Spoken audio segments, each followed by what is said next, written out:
when he spent his days living in a dusty, half-finished apartment with his girlfriend working himself to the bone just to buy discounted supermarket leftovers. But just as he was about to reveal his true billionaire identity and propose, she stole the incredibly expensive wedding dress he bought with a fortune, running off to a pop concert. She claimed she was marrying her youth. It shattered his heart completely, dead cold. Disgusted, he dumped her right then. Still, she stayed up writing a 10,000-word essay accusing him of being a toxic monster, sparking a massive wave of online hate. He did not argue. He calmly dialed his family's private hotline. The next morning, his real identity dominated every single trending headline. Right before this, he had officially broken up with Ruby, his girlfriend of 5 years. She did not beg. Instead, she cursed him as a lazy, average nobody. Hearing those bitter insults, he simply walked out of the concert arena. Letting the freezing rain wash over him, he was completely done. He had done all a good man could do, and now he was going home. He deserved his glorious life. That thought was meant for his present self. As a final goodbye to his pathetic past, gripping his phone, he whipped out the device and dialed a number saved as the old man. Soon, a booming, energetic male voice roared, calling him a brat who never called unless the sky was falling, demanding to know what disaster happened this time or if his girlfriend had thrown another tantrum. He knew the old man's explosive personality all too well. If he revealed the messy truth, he would definitely flip the entire city upside down, so he cut to the chase. He told his father it was fine, asking if he could move back home for a bit before college started. His dad agreed, promising a cousin would pick him up before brutally hanging up on him right then and there. The abrupt end left him standing alone, shivering in the cold wind, wondering how he was supposed to know which of his endless cousins was coming. Left with no choice, he hailed a cab, heading straight to the nearest five-star hotel. Fortunately, his bank card still had millions left in pocket change, otherwise he honestly would not have known how to survive out there. But his arrival, it shook the entire Lancaster International Hotel.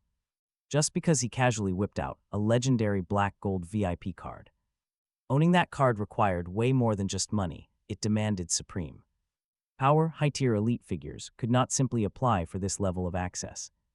The hotel hand-picked members, using it to network with absolute powerhouses and titans of industry. The hotel manager was now standing stiffly to the side, lips sealed tight, completely terrified of making a single sound that might ruin the mood of the supreme crown prince before him. The tension is crazy.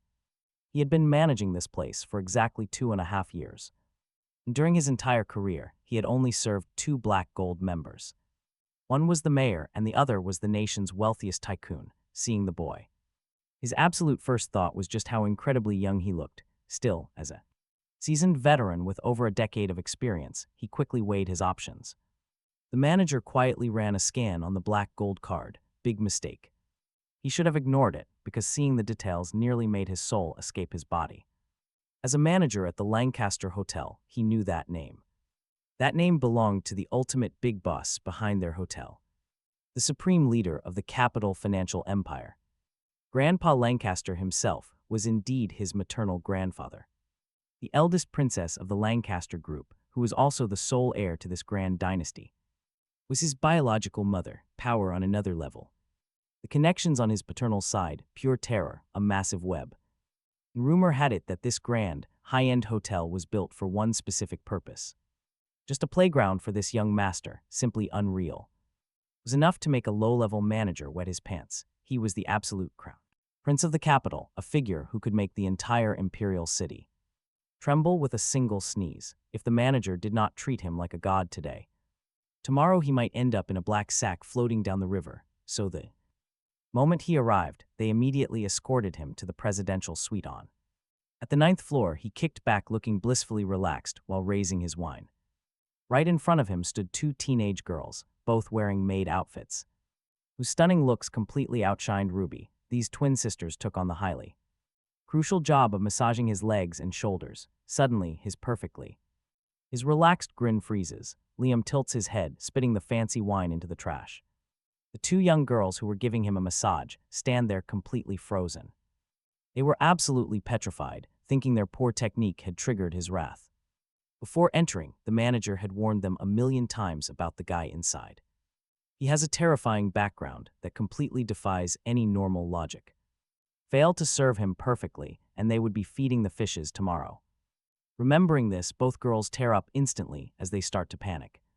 They bow and apologize like broken metronomes, begging the young master for mercy. "We are so sorry, young master. It is our fault. Please do not be mad." The manager was just as terrified the second he saw the young master's face change. He already planned which flight to book to escape the country tonight. Talk about an overreaction. He did not know what to do next. He just choked a little. He says, "He is not dying, so stop crying and keep massaging. By the way, this cheap red wine is kind of bitter and awful. Swap it for champagne," which the manager quickly promises.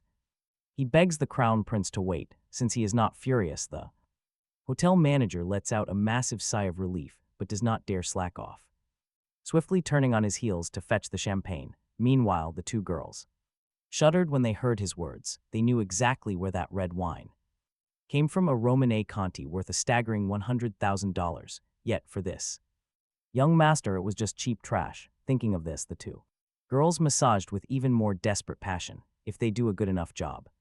And he gets happy enough to gift them the leftover bottle. Wouldn't they be able to chill and do nothing for a whole year? Liam felt the incredibly comfortable pressure easing off his shoulders.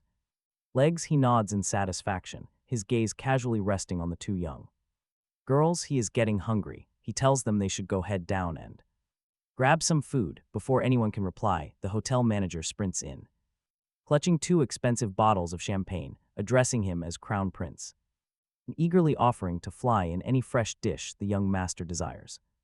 He rejects this, asking why they would fly things in when by that time he would be starved to a crisp. He orders them to skip the nonsense and invites the twin maids to eat. He bluntly rejects the manager's over-the-top offer, dragging the two maids right out the door. On the way, noticing one has pink hair and the other blue, he has a sudden spark of genius and names them Pinky and Blue Eye. The hotel's massive buffet restaurant is located on the 7th floor. The three of them take the exclusive VIP elevator, arriving barely 30 seconds. The elevator doors slide open and the rich, mouth-watering aroma of various foods hits his face. His grand entrance does not attract much attention from the crowd. The only real eye-catching detail is the twin maid girls clinging to his sides. Blue Eye sweet talks, asking what he wants to eat and promising they will fetch it. He casually tells her to just grab whatever, preferably skipping the veggies but bringing some fresh fruit.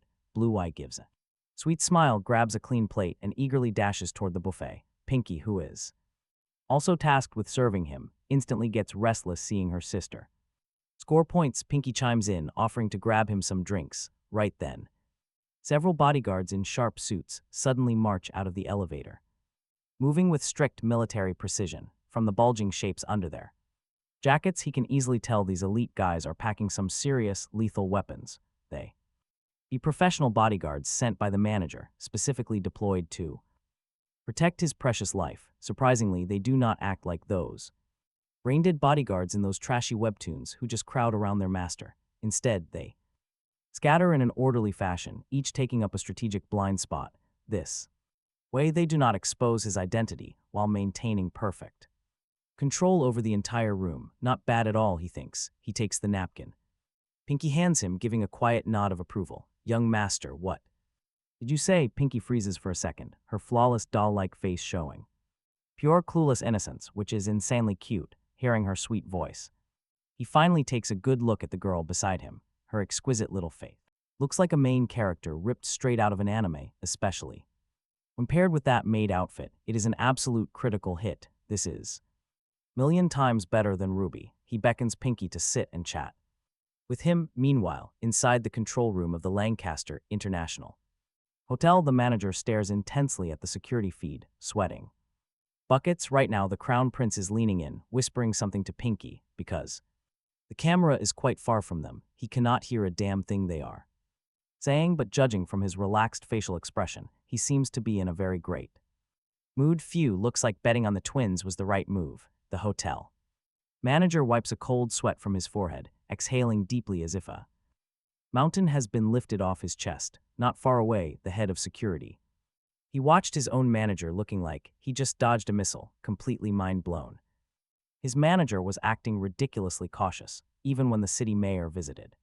Last time the boss never looked this panicked. What could it possibly mean? He did not dare to think further, not one bit. Knowing less meant living longer. Suddenly, a ringing phone shattered the quiet. The hotel manager pulled out his phone, looking incredibly annoyed. But seeing the caller identification was Evan King's manager, his expression softened. He had to be polite. After all, she managed a massive trending pop idol. He answered with a polite smile, greeting her as Sister Zhang. She wanted to host a huge fan meetup at the restaurant on the 7th floor. He immediately refused, explaining a Supreme VIP was dining on that floor. If anything went wrong tonight, neither of them would survive the fallout. But whatever she said next on the phone made him completely lose his cool. He started yelling, demanding to know if she was already there. He could not believe that she actually expected him to personally greet her. In a total rage, the manager smashed his phone, completely destroyed. After a minute, he looked up and aggressively slapped his own mouth. He cursed his own loud mouth, deeply regretting those foolish words he spoke. Meanwhile, a $1 million luxury van slowly pulled up outside the lobby. Over 30 teenage girls holding bright glow sticks had been waiting there. They had been waiting agonizingly for a very long time. The doors slid open. Finally, the superstar Evan King stepped out. He flashed a polished smile, waving and greeting the screaming crowd. He announced the meetup was at the Lancaster International Hotel buffet. He asked them to take the elevator up in an orderly fashion. He politely reminded them not to disturb the rest of the hotel guests. It was a standard line, yet it triggered tidal waves of happy shrieks. The fangirls swooned over how polite and incredibly classy their favorite idol was. But then sharp-eyed people noticed two girls following closely right behind him. They quickly realized these were the lucky fans who won the stage lottery. The crowd watched. Ruby and Stella trailed right behind the star. As the main subjects of the gossip, they clearly heard the whispering. But keeping up their perfect image in front of him took priority. They kept their heads down, following him silently all the way. They put on an act of being incredibly shy, fragile young ladies. Honestly, watching this level of fake behavior would make anyone roll their eyes. How could they possibly fake their innocent personalities so incredibly well? Meanwhile, back at the 7th floor buffet, the young master slowly finished eating. He enjoyed a premium slice of Wagyu beef, then downed his champagne. Savoring the rich aftertaste, he turned his head and called for a grape. Blue Eye answered with a sweet smile, promising to bring it right over. She plucked an icy, beautifully chilled grape to feed her young master. But just as she leaned in, a sudden ear-piercing shriek startled her deeply. A loud voice screamed about how high-class the fancy dining hall was. That sudden banshee yell instantly froze the entire room in shock. Everyone twists their necks to see where the unholy noise is coming from. Liam also tilts, his head with genuine amusement, curious to see what kind of uncultured creature would make such a ridiculous fuss over nothing, but his amusement vanishes in a split second. Right there stands Evan King with an army of rabid fangirls trailing. Right behind him, just crazed idol fans. It makes sense. On the flip side, Evan King feels the laser-focused stares of everyone in the room, and a wave of deep awkwardness crawls up his pale, heavily powdered face. Even though he stands on stages for a living, he has zero defense against this judgmental public gaze. This is way too embarrassing for him. Trying to save face, he deliberately clears his throat and whispers to his fan club president behind him, asking everyone to keep it down and not ruin other people's meals. The fans agree to listen, but immediately start asking for a private room. They complain about eating in the open and suggest taking a group photo first.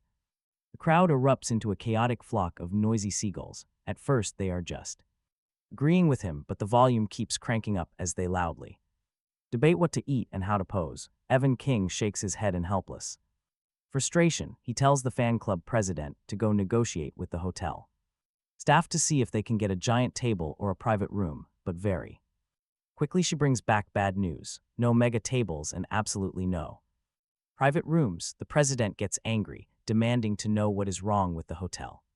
She rants that they cannot even push a few tables together for their fan meetup. A few entitled fans immediately start interrogating the poor waiters. Right in the middle of the restaurant, the waiter politely apologizes, stating that the hotel buffet does not accommodate large parties, maintaining a Flawless professional retail smile. The fans demand to know what they should do. Should they sit separately? That is when Stella proudly steps up to show off her bossy attitude in front of her idol. Hearing this, the waiter replies in a dead serious tone that sitting separately is perfectly fine. However, they must maintain a quiet environment, as loud noise is strictly prohibited. Stella gets offended, asking if the waiter is calling them too loud. She threatens the Lancaster International Hotel for acting all high and mighty with garbage customer service, pulling out her phone as she rants. She records a video while aggressively mumbling complaints. Sitting in the corner, Liam absolutely cannot stand the noisy circus anymore. He tosses his cutlery aside in disgust, planning to grab Pinky and Blue Eye and leave. He really did not expect this, just having a simple meal at a hotel, and he bumps into the toxic duo of Ruby and Stella. Talk about bad luck. Thank goodness he dumped Stella fast, or he would be suffering through this circus. He mutters under his breath. His voice is not loud, but in the spacious, quiet restaurant, it cuts through the air like a knife. Evan King has just lit up a premium cigarette, about to call his manager when he hears Ruby and Stella, who are standing right next to him, suddenly freeze. They let out a shocked gasp. Liam, hearing his name, he cooperatively stops in his tracks. He spreads his arms wide, pulling both Pinky and Blue Eye into his embrace with a fake look of pure.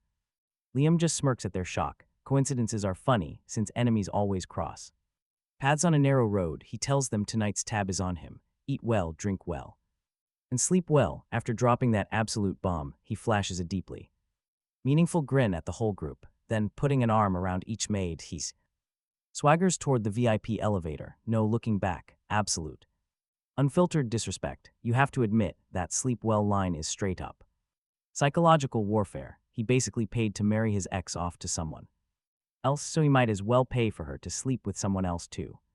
The moment those words drop, the faces of every diner in the room instantly change. Dozens of eyes boldly scan Ruby and Stella up and down, as if they were looking at cheap street corner escorts. Ruby feels the bizarre, judging atmosphere in the air. Her less than impressive chest heaves up and down. Pure fury. An unprecedented wave of humiliation rushes to her head. Only Stella is still acting like a brain-dead troll, muttering if Liam would really be that nice, paying for their dinner. She actually starts jogging over. Her terrifying weight causes her feet to make earth-shattering thuds on the floor. The surrounding diners watch this absolute spectacle with their jaws unhinged. Even the bodyguards are completely stunned. Seriously, is she about to collapse this entire hotel floor? Stop right there. Stella screams, asking if Liam is deaf, her voice getting louder and louder. Her massive, fan-like hand is inches away from slapping his back. The bodyguards finally snap out of their trance. Their master is in danger. But Liam just smiles casually and steps into the VIP elevator. In the split second before the doors close, several bodyguards swarm forward like linebackers, tackling the 200-plus-pound Stella in a brutal take down. Get down. They warn her not to move or they will make her regret it.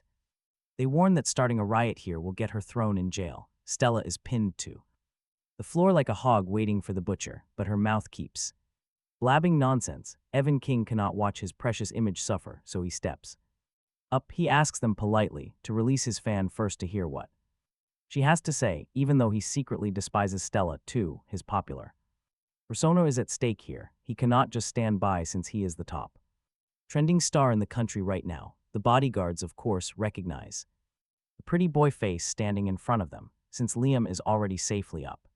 In the elevator, they let Stella go. At this point, top idol Evan King has visited a 5-star hotel owned by Liam's family, only to be publicly slapped the face by his cold attitude. Furious, Evan is about to throw a tantrum. But he has a rough idea of the massive power behind this hotel. Rumors say it belongs to a mega family in the capital. Normally, in a situation like this, he would choose to swallow his pride because even the sponsors backing him would run for the hills, facing a true capital titan, let alone a pretty boy idol like him. Once the meetup officially starts, Liam's ex-girlfriend Ruby snags the seat right next to Evan King. Stella is placed directly across from them. Suddenly, that magnetic, carefully practiced voice whispers softly into Ruby's ear. Does she know that? Evan asks about Liam, wondering if he really caused Ruby a massive financial loss. If so, he promises to have his high-powered legal team sue him to absolute pieces. Evan King flashes his signature gentle spring breeze smile. Their hearts flutter wildly, but Ruby can only squeeze out a forced, awkward smile. She desperately wants to sever ties with Liam, but her words freeze up. The memory of him hugging those two gorgeous twin maids is permanently burned into her mind. It feels like a curse, because everyone loves to compare themselves to their exes. You only find satisfaction when your ex is failing, not when they are thriving. Seeing them do better just brings a heavy, crushing defeat. But wait. Stella, sitting right across the table, decides to make a massive, dramatic scene. She suddenly slams her glass down and stands up, telling Ruby to stop being shy. Everyone encounters some trashy scrubs during their youth, she says, wildly exaggerating the story. She paints Liam as a broke, cheating, deadbeat loser juggling multiple girls. Combined with how he left with those twin maids, the crowd instantly believes her. Everyone falls for her garbage, the girls erupt. They quickly chime in, faking massive righteous anger to support Ruby. They declare that a scumbag like him cannot be allowed to get away with this. They want to expose him online. Hearing their plot, Evan's eyes light up. A loyal fan wears a wedding dress to expose her scumbag ex-boyfriend. That would make for an absolute goldmine of a public relations headline. He reassures Ruby, telling her not to worry because they have her back.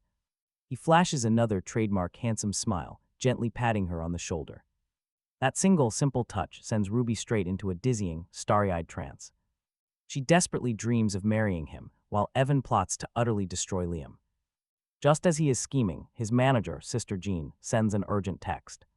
She warns him that a supreme VIP has arrived at the hotel today. They must relocate his fans immediately to avoid any trouble. The manager's pure panic proves this VIP's background is absolutely terrifying. Evan's face completely loses color. He silently curses his phone settings. Then a sudden thought hits him. They have been noisy for hours. Yet amazingly, the hotel manager hasn't come over to kick them out. He desperately hopes they haven't disturbed the VIP, trying to calm his nerves. Taking no chances, he decides it is best to quickly move his fanbase elsewhere. Better safe than sorry, right? But here is the kicker. He has absolutely no idea that the terrifying VIP he fears is Liam. Right now, Liam is lounging in the 9th floor presidential suite, drinking champagne. He casually sips the expensive champagne poured by the very attentive manager. Absolute paradise. Just a few feet away, Pinky and Blue Eye perform flawlessly. One sister gracefully plays the grand piano, while the other sings beautifully. Meanwhile, the hotel manager stands nearby, his face completely flushed red. He downs a glass of heavy liquor, asking Liam with absolute anxiety. He nervously wonders if the Crown Prince summoned him for something urgent. Just moments ago, while rushing downstairs to block Evan, he got the call. The front desk informed him that the VIP needed him right away.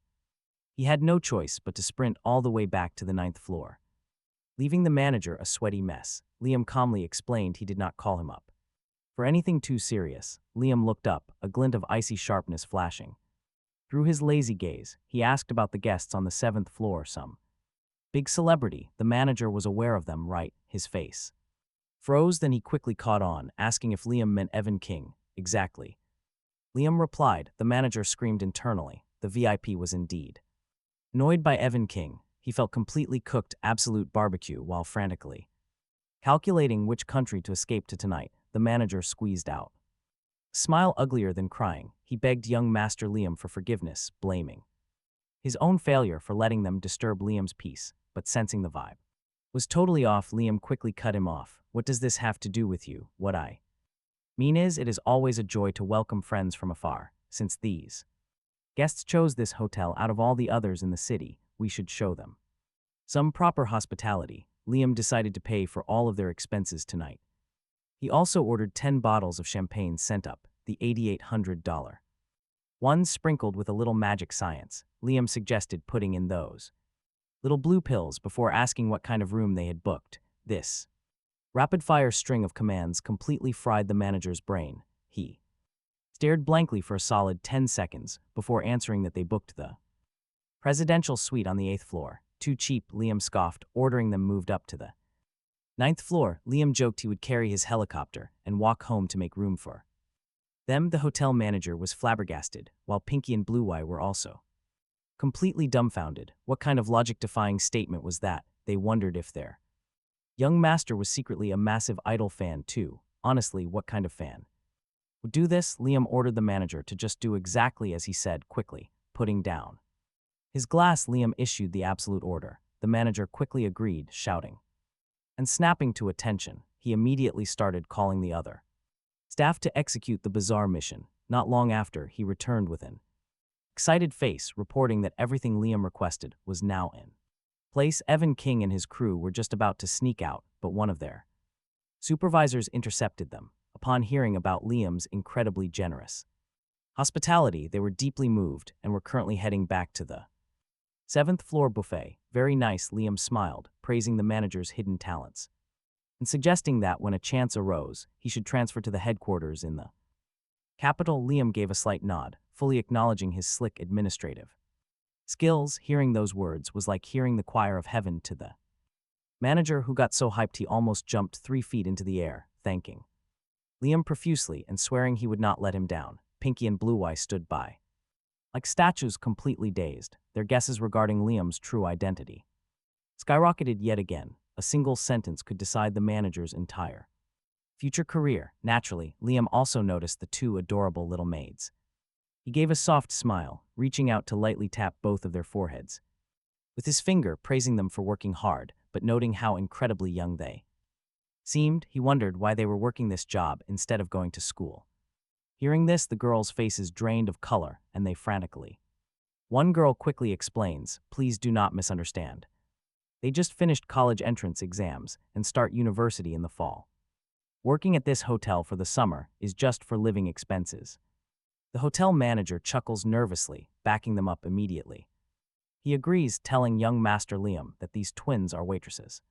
Since they are studying nursing, they know a bit about massage. That is why he brought them up, never daring to bring anyone shady. Top-tier elite families like Liam's have incredibly strict upbringings. And if Liam caught some kind of strange disease, 10 lives would not survive the wrath of the Lancaster Empire. Hearing this, Liam raises an eyebrow and scans the 2 girls. No wonder the massage felt professional. His body feels incredibly relaxed. He praises them, noting they have real talent for nursing. Hearing his encouraging words, Pinky and Blue Eye nod furiously. They feel deeply inspired by this incredibly wealthy heir. To them, a wealthy heir like Liam is a brilliant, young, and successful visionary. Instead of feeling annoyed by his life advice, they hang on his every word. Yet the funny reality is, Liam is just a college student. Liam wraps up the conversation, telling them to keep working hard. He gives one final reminder to the manager to look after guests. He stands up and walks toward the door, noting the 2 girls worked hard. He tells the manager to give them 2 unopened bottles of champagne.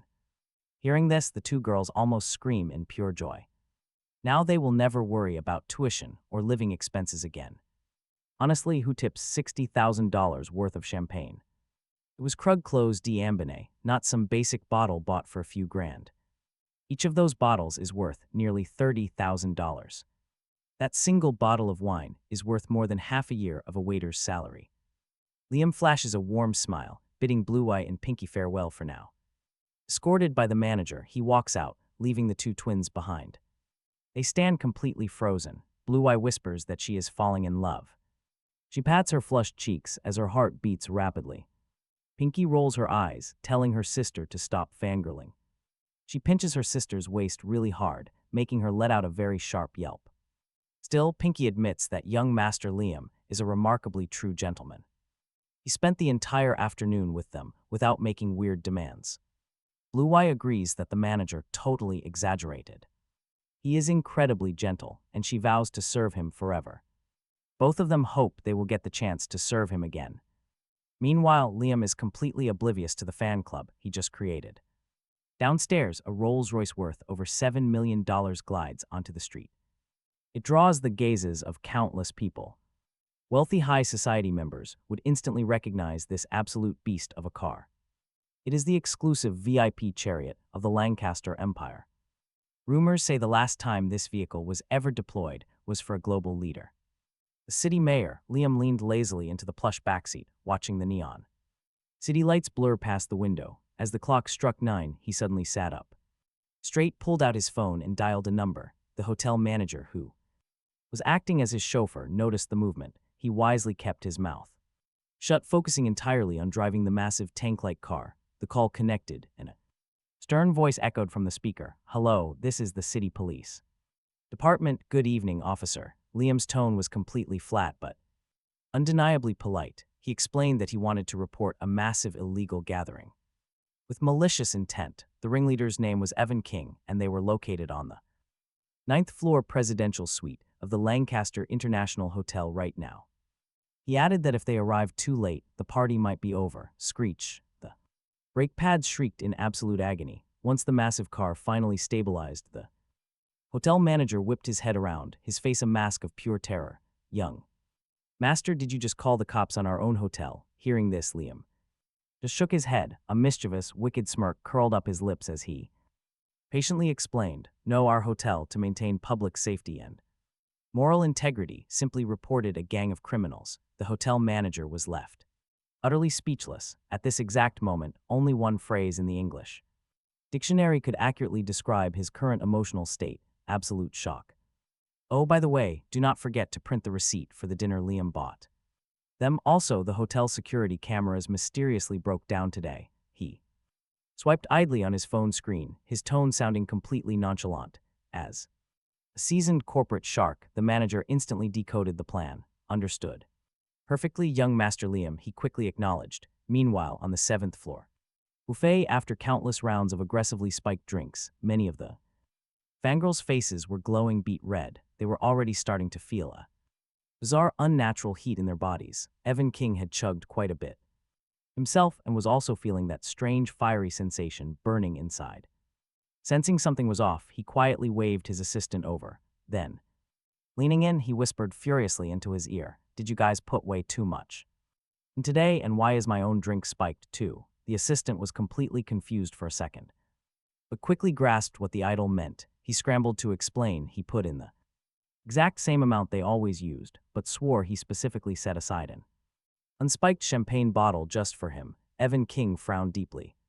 Forcefully suppressing the unholy fire in his gut, he lit up a premium cigarette. Coincidence, or did someone mix up the bottles? Right then, Ruby suddenly spoke up, drawing the attention of everyone in the room. Her eyes were totally glazed over, and her cheeks were flushed with an extremely unnatural, feverish red. She confessed her deep love for him, calling him a million times better than that broke loser Liam. Tonight, she was absolutely going to give her most beautiful, untouched self to him. Saying that, Ruby practically threw herself straight into his arms. Unexpectedly, Evan King dodged her with lightning reflexes. It was not that he did not want to, but they were still in a public place with way too many eyes. All right.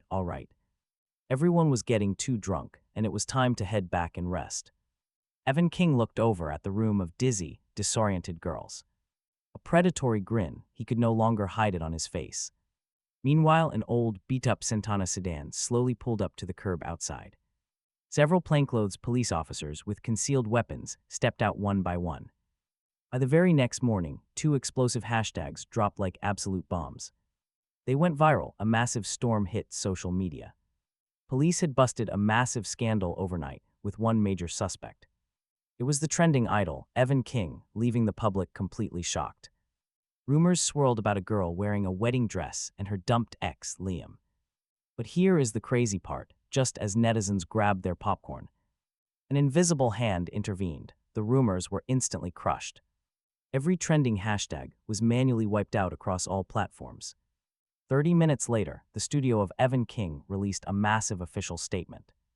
They declared that the entire incident had absolutely nothing to do with him. They blamed an assistant. The rogue worker took the fall. The assistant was reportedly handed over to the police for trial. This rapid-fire cover-up left the internet dizzy, but Liam remained unfazed. The ultimate mastermind behind this chaos was currently relaxing in first class. He elegantly sipped his coffee, completely oblivious to what was happening. Liam had somehow managed to become a massive, viral influencer overnight. She politely asked if the young master wanted anything to eat. She strutted over like a model. Hearing her voice, Liam looked up. He turned away from the window and flashed her a polite smile. He ordered a medium-well steak. She gave a sugary, sweet smile and promised it right away. She turned and left, leaving a trail of expensive perfume behind. Nearby, several other flight attendants were whispering frantically to each other. They wondered who this wealthy young man, Liam, actually was. He had bought out the entire first-class cabin just for himself. Even the head attendant served him, just like a personal maid. Rumors spread that he was the son of a major shareholder. He was young Master Liam, heir to the powerful Lancaster family. The others panicked. They warned each other to keep quiet. Yet they couldn't help but gush over how handsome he was. They joked dating a handsome guy like him would be a dream. Suddenly, a calm voice spoke. Their gossip session was over. He politely asked them to keep it down since they were alone. He admitted that hearing their wild compliments made him pretty embarrassed. The flight attendants froze. They looked like deer in headlights. They realized Liam was peeking over his seat, staring at them awkwardly. A tense, awkward moment. Finally, the senior attendant spoke. She quickly apologized, deeply bowing and begging for his forgiveness.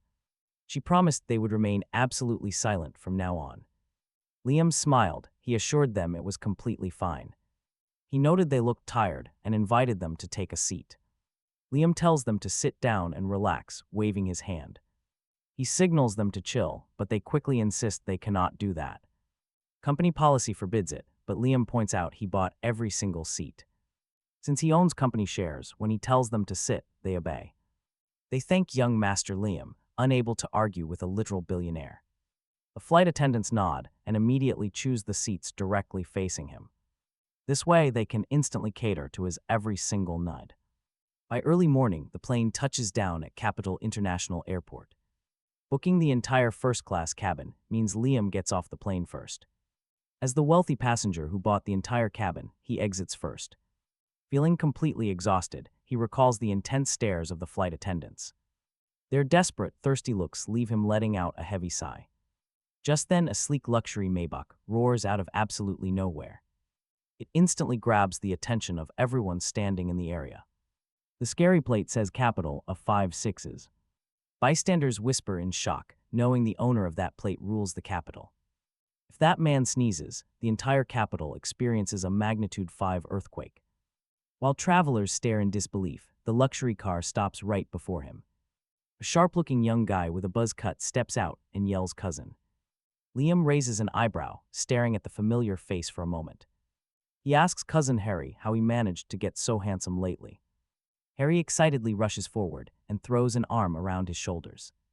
Liam ignores the brotherly hug and gestures toward the loud car. With a bitter smile, he asks if Harry stole his uncle's car. He wonders if Harry is terrified of getting beaten to a pulp. Harry admits he usually wouldn't dare breathe near this expensive vehicle.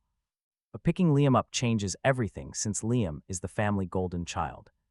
He reminds Liam that he has not been back in 6 months. Harry offers to take him for a spin and hops inside the car.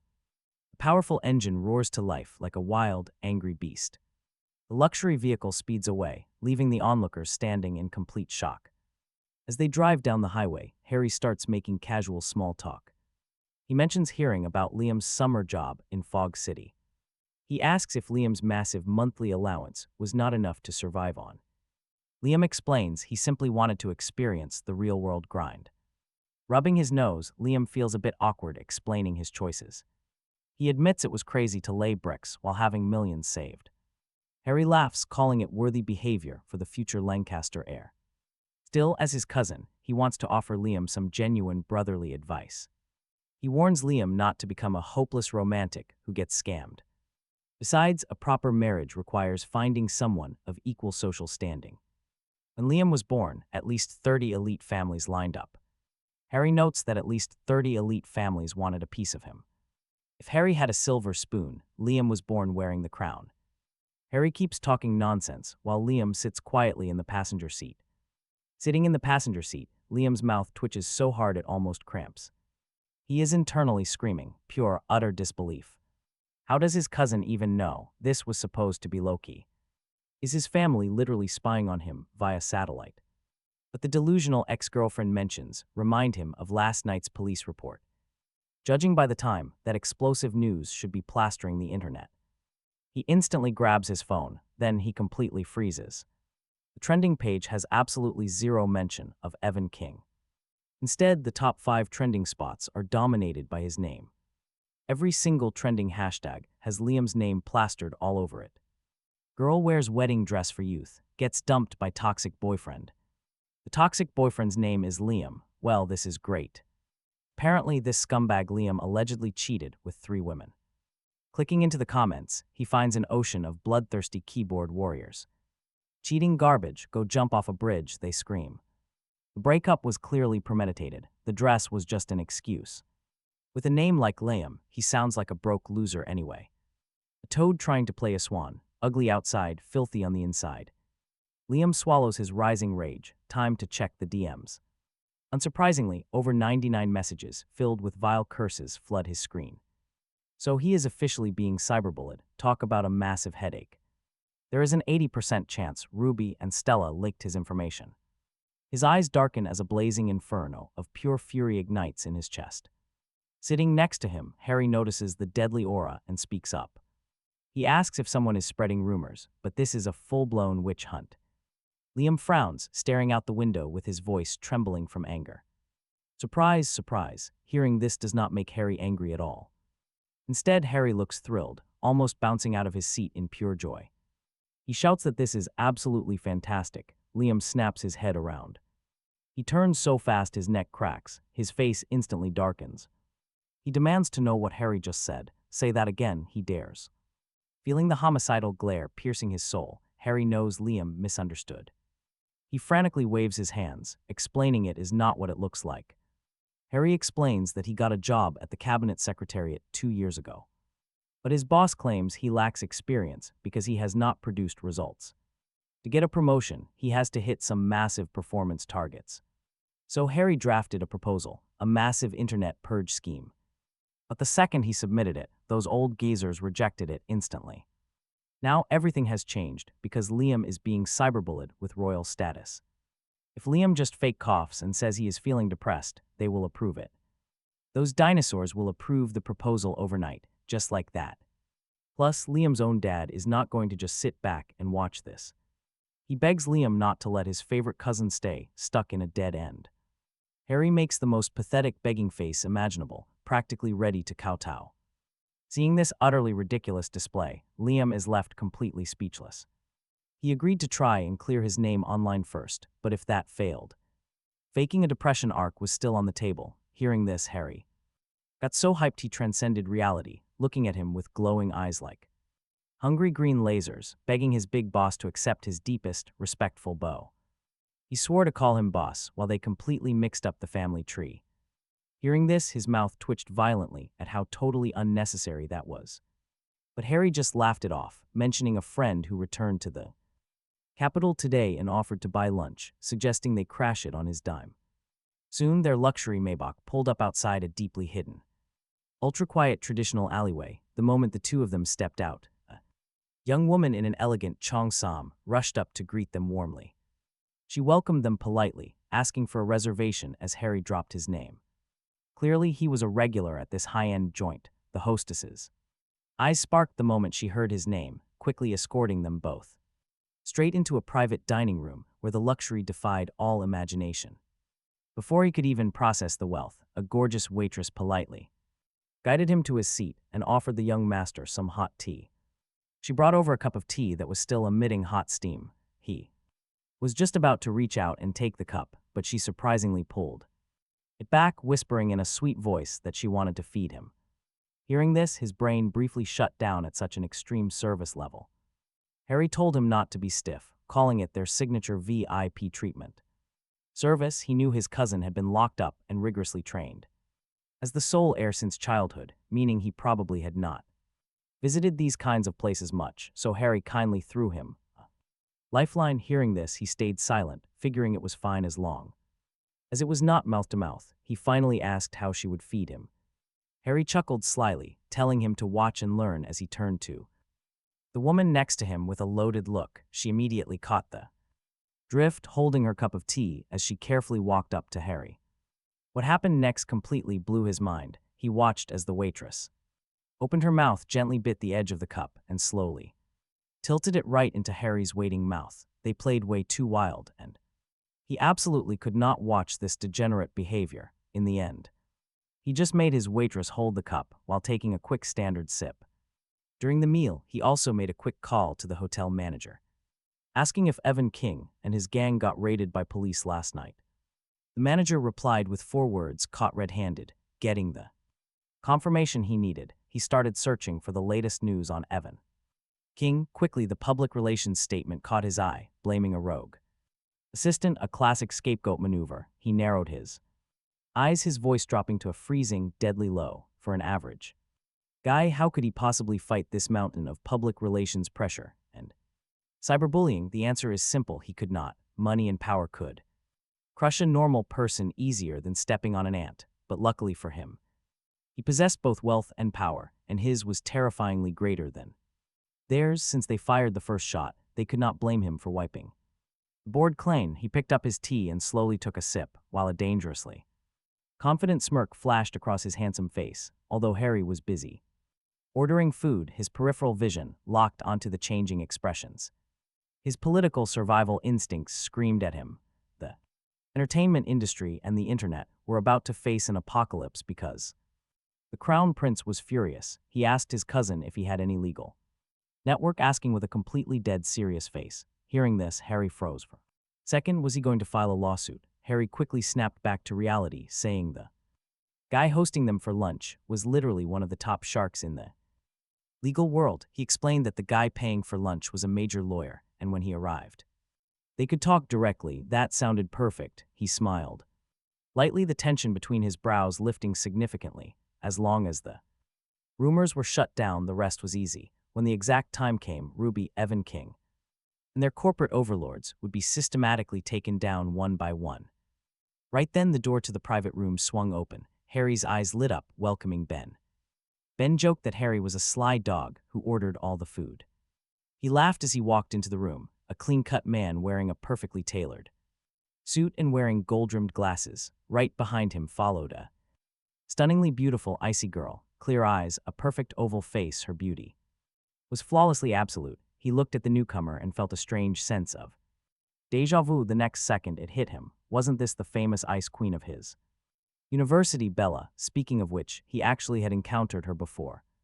Once he, Ruby, Stella, and a few other students were out playing Truth or Dare on the sports field. As it turned out, those 2 witches rigged the game against him, mostly because he saw right through their trap. Stella, probably furious that her scam failed, suddenly blurted out they were just testing his true love for Ruby. After the 2 girls conspired, they handed down the punishment: run exactly 20 laps around the track. They spouted some garbage about testing his devotion and willpower. By the time he finished, his vision going completely black, those 2 malicious girls had vanished without a trace.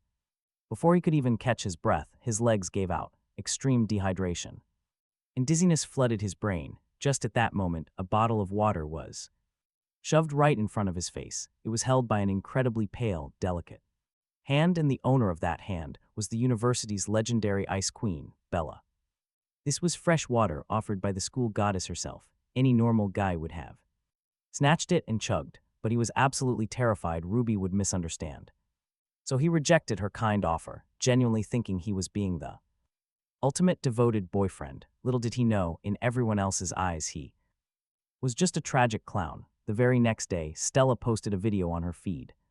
It was a clip of him running like a madman around the track, captioned as "Lost Dare and running faster than a stray dog." Now, recalling those memories that felt like they happened an entire lifetime ago, only one thought remained in his head: absolute ruthless revenge. He had given them a way out, and they had refused it.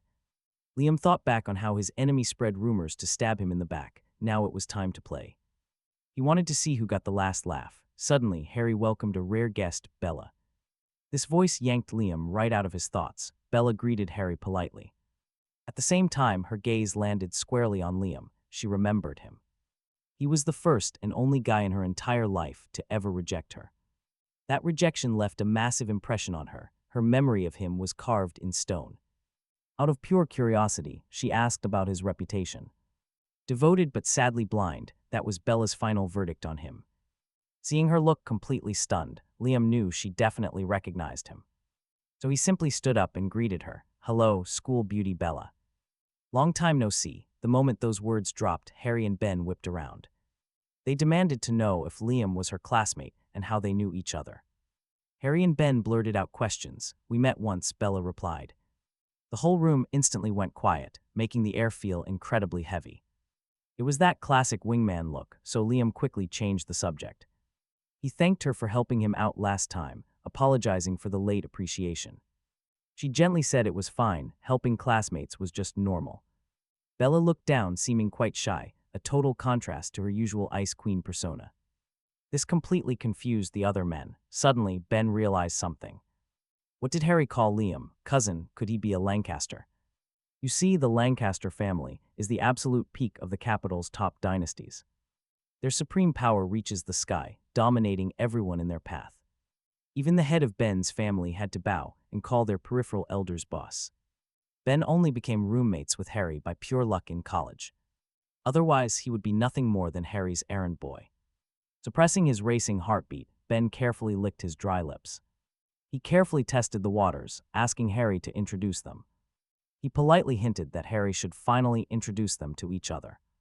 Hearing this, Bella curiously looked back at Liam's face. Her beautiful eyes locked directly back onto his incredibly handsome face. If her memory served her right, this handsome guy's name was Liam. Harry slapped his forehead, laughing loudly about his bad memory. Liam smiled, telling his cousin he would do it. He stood up slowly, keeping a warm, humble smile on his face. He introduced himself as Liam, confirming Harry was indeed his cousin. As those words echoed, all the waitresses widened their eyes in shock. Here was another elite young master, belonging to the Supreme Lancaster family. Bella was surprised, but since she had already suspected it, she stayed calm.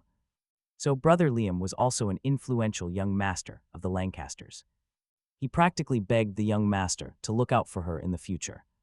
The moment Liam introduced himself, Ben mentally categorized him as a peripheral family member. He assumed Liam could never belong to the untouchable main branch.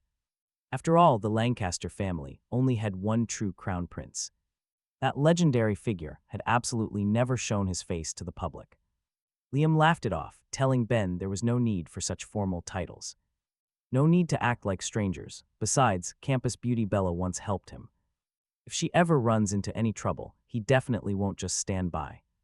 He gave his verbal guarantee, taking a calm sip of his hot tea. Ben's smile stretched from ear to ear, his eyes subtly shifting to his sister. He asked Bella, didn't she already mention knowing brother Liam? Since college kids have tons of free time, they should totally hang out.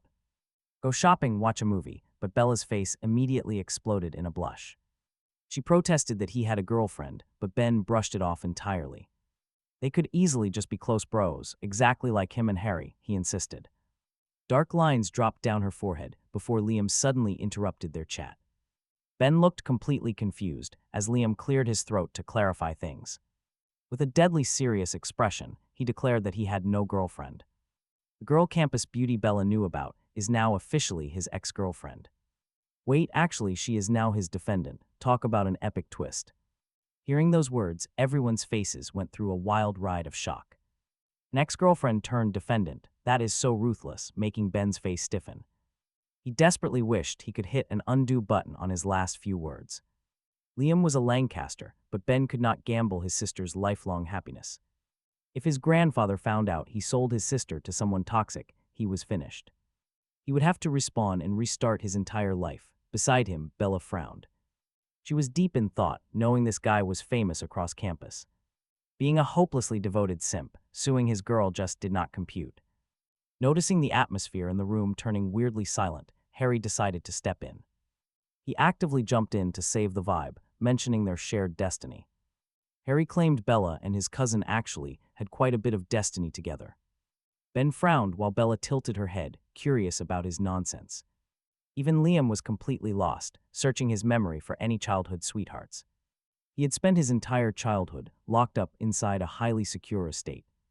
Having literally zero childhood playmates made his emotional intelligence incredibly low. He definitely did not have any childhood sweetheart hidden away anywhere. Harry flashed a highly suggestive, wicked grin, asking if they were truly ready. He stared dead straight at Ben, making a cold chill run down his spine. Ben got a very, very bad feeling about whatever his friend was about to reveal. Without even waiting for a reply, Harry dramatically waved his hand around. He kicked all the waitresses out, leaving Liam feeling completely helpless. Watching Harry's theatrical display, Liam already had a pretty good guess of what was coming. Harry told him to stay quiet, claiming he needed to lay down the facts. Otherwise, Ben and Bella would probably treat him like some rich, playboy scumbag. Harry spoke with utmost seriousness, making Ben awkwardly defend himself. Ben smiled awkwardly, wanting to cry, but Bella surprisingly spoke up. She defended Liam, mentioning he was famous at school for being incredibly devoted. She believed he probably had his own hidden struggles behind the breakup. Hearing this, Liam actually felt touched, since a girl had never stood up for him. Harry decided to finally stop keeping them in suspense as tension peaked. His voice suddenly rose, grabbing everyone's absolute attention. The cousin revealed that the year Liam was born, Bella's grandfather personally carried Bella all the way to their gates to propose an arranged marriage. But the line of suitors was just too damn long before he could even step through the door. The uncle turned him away. That sounded like destiny. What huh? Two shocked voices screamed out at the exact same time. It was Ben and Bella. Realizing he had completely lost his composure, Ben frantically grabbed his tea, chugging it down like his life depended on it. After finally calming his racing heart, he asked with a violently trembling voice if that meant Liam was who he suspected. After all, there was only one person in the last few decades who had elite families begging for marriage the very second he was born. The cousin smiled, offering the grandest introduction for the guy sitting right in front of them. He was the legendary crystallized union of the capital's powerful Lancaster dynasty and the massive Jeong financial conglomerate. He was first in line for supreme power. The undisputed crown prince of the capital, Liam Lancaster. Liam just smiled, calling it nothing but empty titles, telling Ben and Bella not to mind it. It was a perfectly timed humble brag. A localized nuclear bomb detonated inside Ben and Bella's brains. Their heads were ringing so loudly they could barely think, minds completely blank. Everything felt unreal. Like a fever dream. Who could believe the mythical crown prince of the Lancaster Empire was sitting right in front of them eating lunch? Meanwhile, Liam had returned to his private villa and immediately booted up a livestream across all platforms. Millions of curious netizens instantly flooded in, desperate to catch a taste of the hottest drama of the year. Liam chose not to show his face. Instead, he pointed the camera at his room. When the internet mob saw the insanely luxurious decor, they immediately went into absolute shock. They demanded to know where he was. The interior was insane. Was that desk solid wood with actual golden veins running through it? Someone pointed out it was golden silk Phoebe wood, and that massive chandelier. Wasn't it the crystal masterpiece sold at the Capitol auction years ago? This guy lived in a palace, yet only bought his girlfriend an $8,000 dress.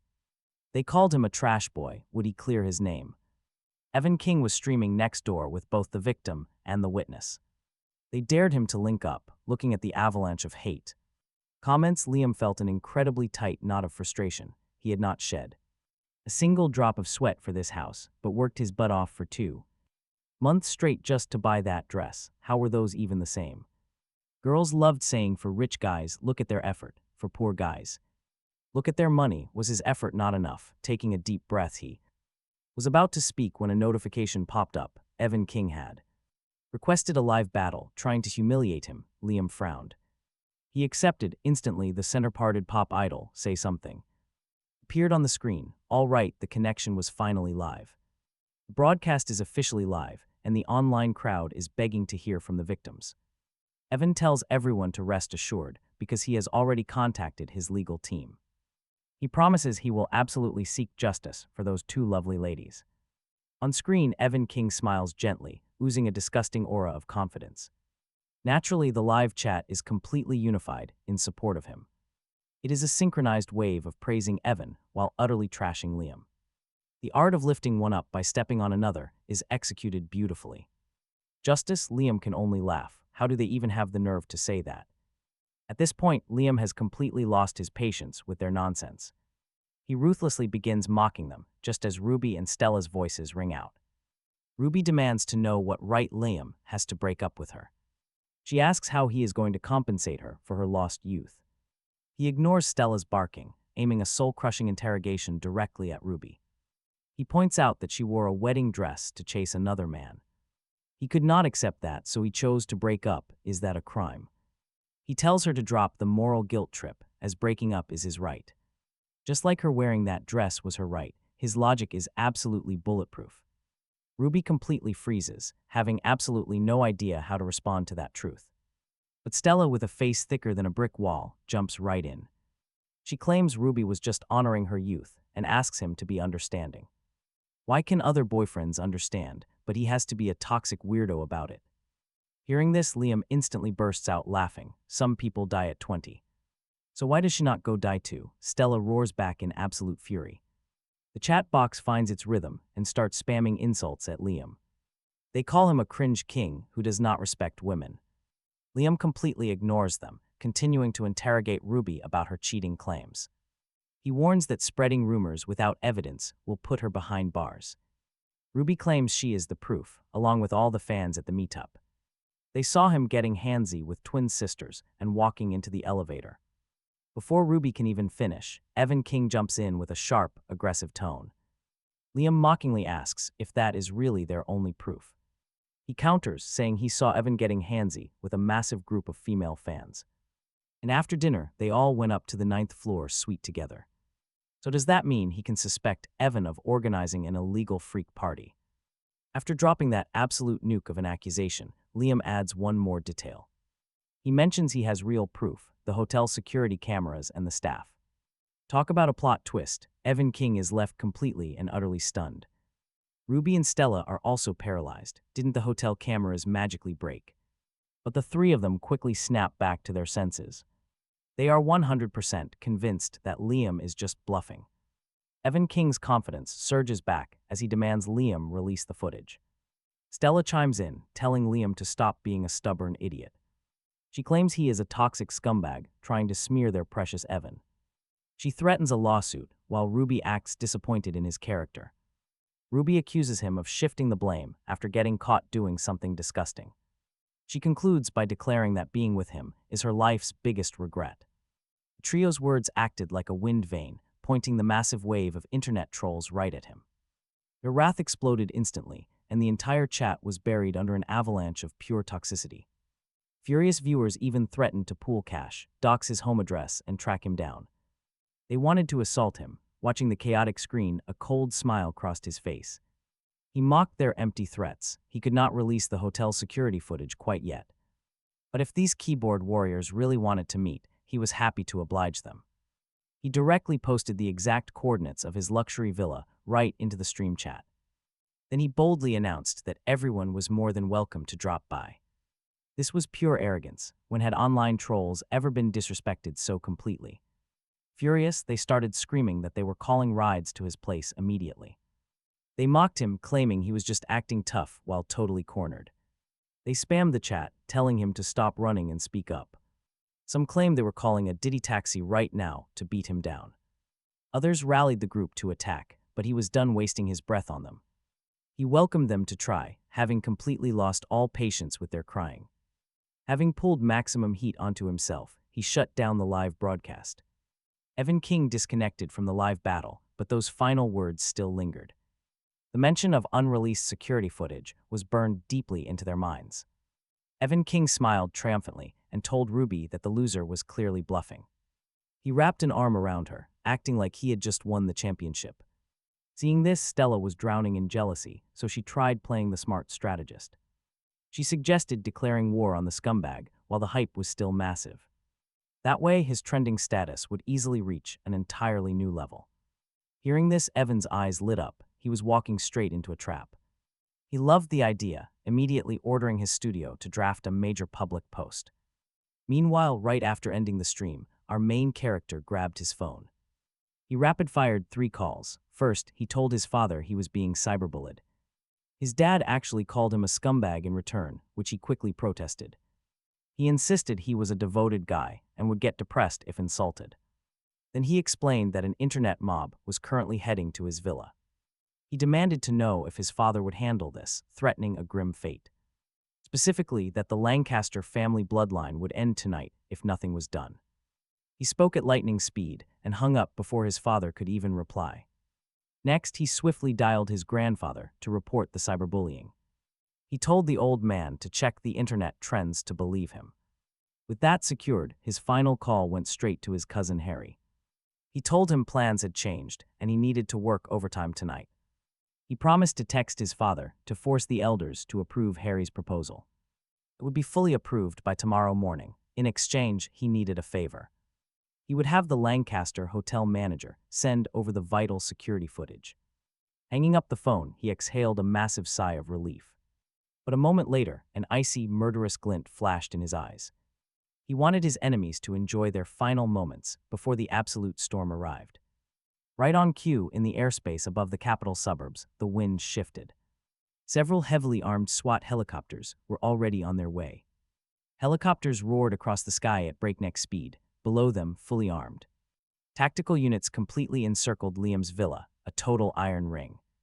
Every single passing vehicle and pedestrian was immediately intercepted. Thoroughly searched, even the internet trolls coming to assault Liam. Meanwhile, inside a black Cadillac, Chloe was ranting to Victor. She complained endlessly about a man who had nothing to do with her. How could such absolute trash even exist? He cheated and then had the audacity to blame the poor girl for wearing a wedding dress. Unbelievable. Is a dress really that important? She truly despised garbage men like him. She demanded Victor teach him a brutal lesson, all while Victor drove. Ignoring her endless yapping in the passenger seat, Victor stayed silent. He stared intensely at the dark road ahead, deeply furrowed brow. Are you deaf? Chloe was ready to throw a massive tantrum. Just then, heavily armed tactical officers appeared right next to their car window. Step out, routine inspection. The couple was utterly bewildered. But facing the cold, hard barrels of justice, they complied. They stepped out quickly, claiming they were just peaceful, law-abiding citizens. Victor slapped on a pathetic smile, pulling out a pack of cigarettes. The captain did not care about his cheap bribe, not one single bit.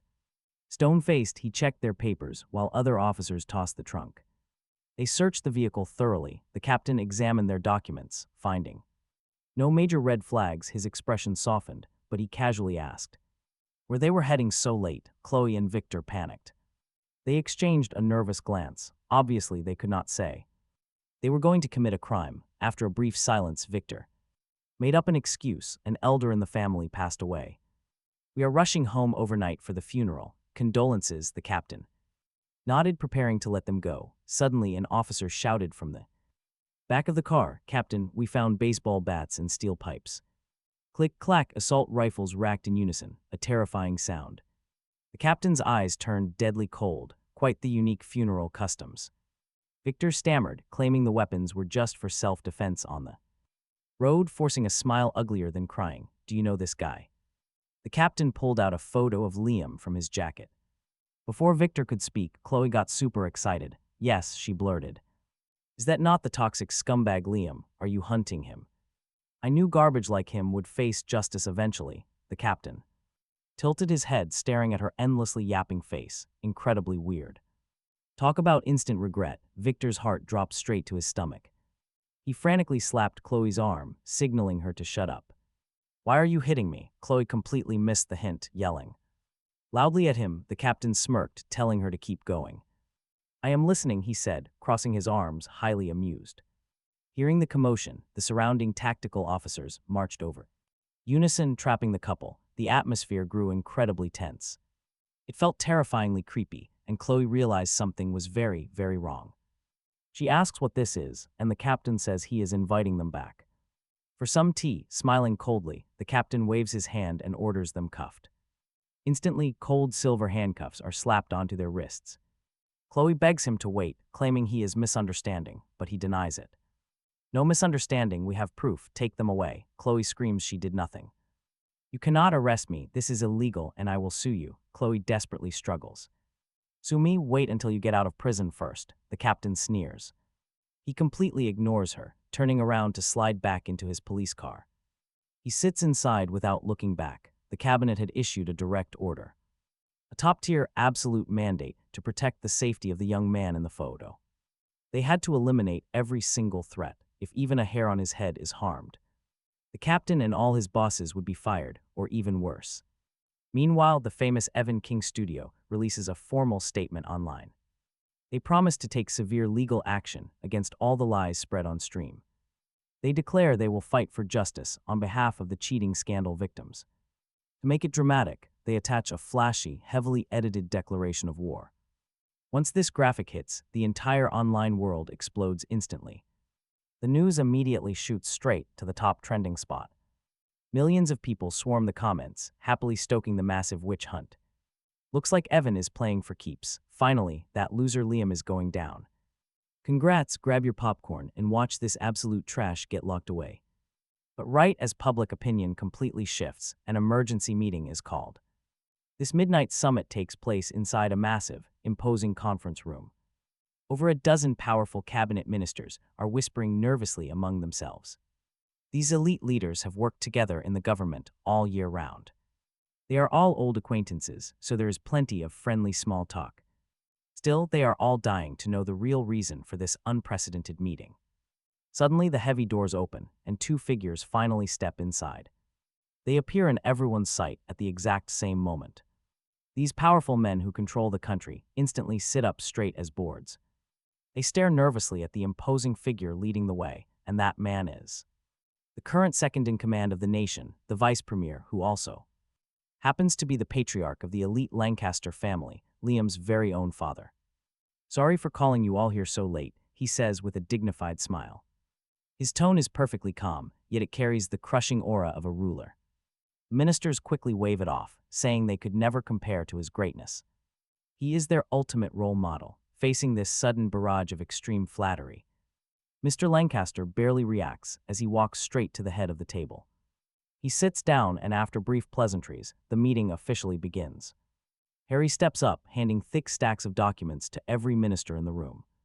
It is the exact internet regulation proposal that had been pitched once before. The ministers take the files, and the moment they see the title, they freeze. Their faces turn black, but with Mr. Lancaster present, they cannot complain. Isn't this the exact same proposal they already rejected a million times? Why is this kid being so incredibly stubborn? The internet is not real life, a massive purge requires an astronomical amount of manpower, money, and endless resources. Right.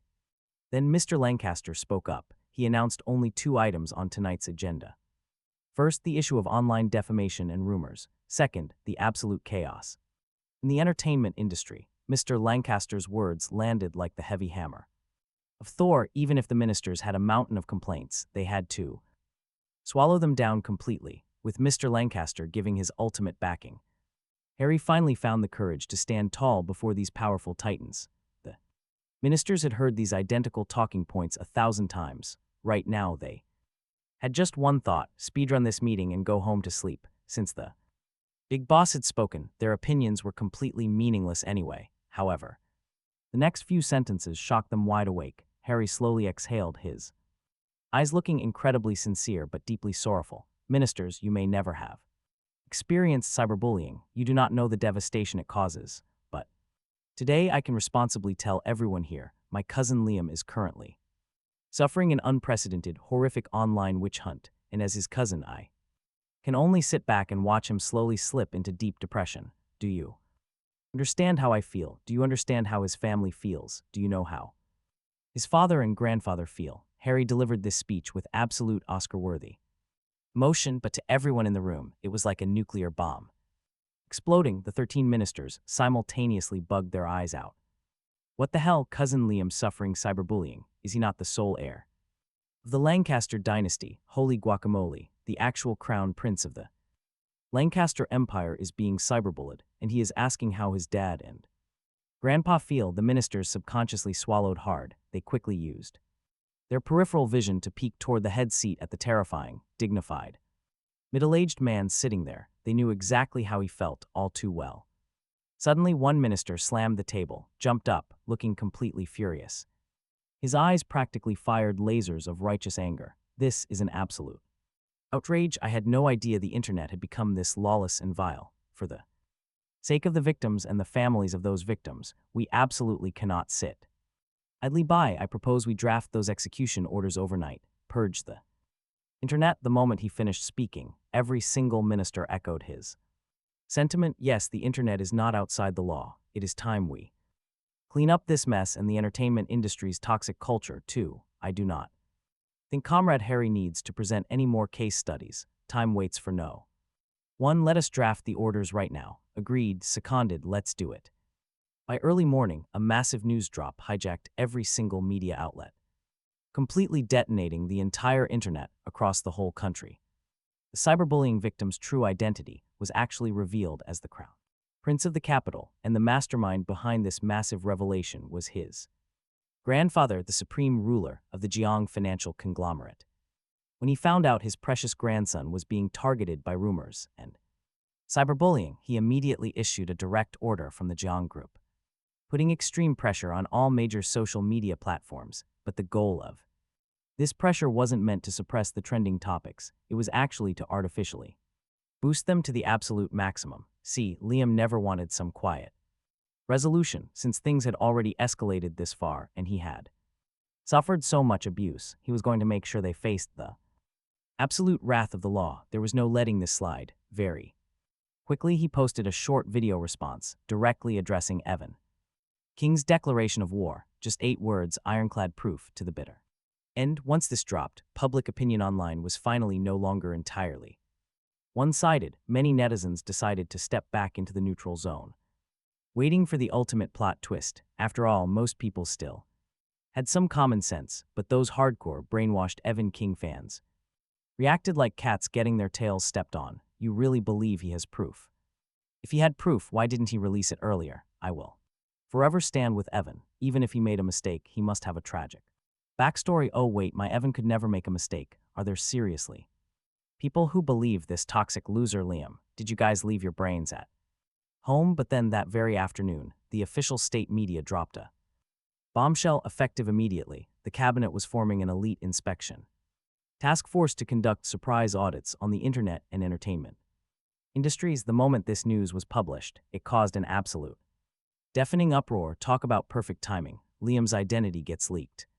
In the very next second, the cabinet announces a purge on those exact 2 industries involved. This inevitably made everyone start questioning the authenticity of his identity. Meanwhile, at the headquarters of Manhwa Entertainment, the CEO Lucas sat in his executive chair, face darker than a storm cloud. He was brutally interrogating Evan King, who was standing right in front of him. Are you telling me these 2 events are a coincidence? Boss, I have checked and double-checked. This Liam guy is just a dirt poor college student. Even the money he used to buy his girlfriend gift was saved up from working a minimum wage summer job. There is absolutely zero chance he is some capital elite. Evan King gulped nervously. This was everything he had learned from Ruby and Stella. As for being lied to, he didn't think that was possible. I mean, who would reject a literal billionaire just to chase a plastic pop idol like him? Hearing Evan King's excuse, Lucas fell silent, the government suddenly dropping a massive purge order was never random. Either someone pissed off a terrifying bigwig, or someone touched someone else's money, so he had dispatched his secretary early on to investigate. As long as it wasn't that specific family, they could fix it. Thinking of this, Lucas looked at his secretary standing nearby. Did you find anything? How many elite families named Lancaster are in the capital? The moment he asked, the secretary's face turned violently pale. Boss, I checked, but I only found one. Which one? Don't tell me it is the secretary nodded grimly and slowly pointed a finger straight up at the ceiling. Getting that silent confirmation, Lucas felt like a sledgehammer had just smashed his brain into paste. Every ounce of strength in his strength evaporated. Slumped back into his chair, he was completely paralyzed. That was the legendary Lancaster dynasty in the capital. Having survived in the city's ruthless elite circles, he knew their terrifying reputation by heart. Right now, he could only desperately pray to every single one of them that the rumors about the young master's identity were fake. Thinking of this, Lucas gathered his final ounce of strength to roar at Evan King, "Get the hell out of his office." Evan King stood there completely deafened by the scream. Before he could even process what was happening, several massive, tank-like security guards marched straight through the door. At exactly the same time, outside Manhwa Entertainment headquarters, a convoy of 3 black Maybachs approached slowly from the distance and parked by the curb. Looking up at the massive, imposing skyscraper in front of him, Harry could not help but let out a heavy sigh. He knew exactly what this building represented, an absolute titan of the domestic entertainment industry, controlling half the sky of the capital's showbiz. Normally, a low-level official like him would never dare provoke them, let alone march right up to their front door for an audit, but with the prince's backing, he basically held the ultimate authority. Harry did not bother with pleasantries. Cutting straight to the chase, since they were here, they should head in, according to their intel team. The suspect, Evan King, was currently inside the building. They did not want the victims to arrive and find out they let the guy slip. That would look terrible. Standing next to him, Chief Rogers took a deep breath. Right now, as long as he could impress the young master, his promotion to the absolute top was just a matter of time. Thinking of this, Chief Rogers immediately put on a fiercely righteous face. Exactly, the top priority right now was to apprehend the suspect. They could not let the victims bleed and cry. Team 1, follow him upstairs. The rest call for perimeter backup, even if they had to lock down this entire skyscraper today. Do not let a single fly escape. With that, Chief Rogers charged into the lobby like a proud war hero, leading his men. Watching this unfold, Harry and the rest of the task force stood completely dumbfounded. If anyone did not know better, they would think terrorists were inside and the police chief was leading a hostage rescue. Meanwhile, the elevator doors dinged open, and Evan King was physically thrown out of the elevator by several security guards. The staff on the first floor heard the commotion and immediately cast strange, confused glances. When the figure looked up, they were all shocked. Even Evan King was getting thrown out. The company was probably going through a massive shakeup. The whole entertainment industry was about to flip. Word was going around that while Evan King did all those desperate stunts, he apparently angered a terrifying big shot whom the company could not afford to offend. Now the boss was throwing him under the bus to save the firm. Several heavily glammed-up receptionists were gossiping in hushed tones, but every single word landed perfectly clearly in Evan King's ears. It was impossible. He was the company's ultimate cash cow, the top trending star in the entire country. How could the company abandon him? Evan King staggered to his feet, his face twisted in agony, but he could not care about the physical pain right now. This was about his entire future. Quickly adjusting his designer suit, he rushes over, pasting on a tense, desperate smile. He asks for help, begging for a hint from the terrified girls. They freeze. Then, after a tense pause, the bravest girl speaks. She whispers, "It is just rumors, so do not take it seriously." But before Evan King can press them for any more details, a massive explosive crash suddenly shatters the front entrance. Thick glass rains down. Evan King whips his head around in panic. He spots the guards, several massive security men scrambling away in fear. They are crawling, desperately rolling across the floor to escape the entry. "Get down," a booming voice commands everyone to cover their heads. Chief Rogers' thunderous roar echoes, freezing the entire lobby in sheer panic. Everyone drops. The moment they see police uniforms, they hit the deck. Tactical officers flood the building right behind their aggressive chief. The old chief mocks his squad. He yells that they lack cardio. He laughs. They cannot even outrun a guy pushing 60, then orders a search. Search floor by floor. Rogers waves his hand, impatient to find his target. He pulls up a photo, instantly scanning every face in the lobby. The captain agrees helplessly. It is not a lack of stamina. No, the real problem is their chief acting like a total lunatic. When the building guards approached to ask what was going on, the chief literally threw a live flashbang right at their feet. Unbelievable. The officers were just terrified of getting caught in friendly fire. Look at them. Those traumatized guards are still curled up in shock. They stare at the police like they are actual terrorists. Nearby, Evan King's brain completely flatlines from the sheer madness. What is happening? He wonders if his company just got bombed. Or are terrorists just incredibly fashionable now, with authentic SWAT gear? Suddenly, a freezing cold piece of metal presses hard against his forehead. Look up. Before he can even think, a booming voice commands him to look up.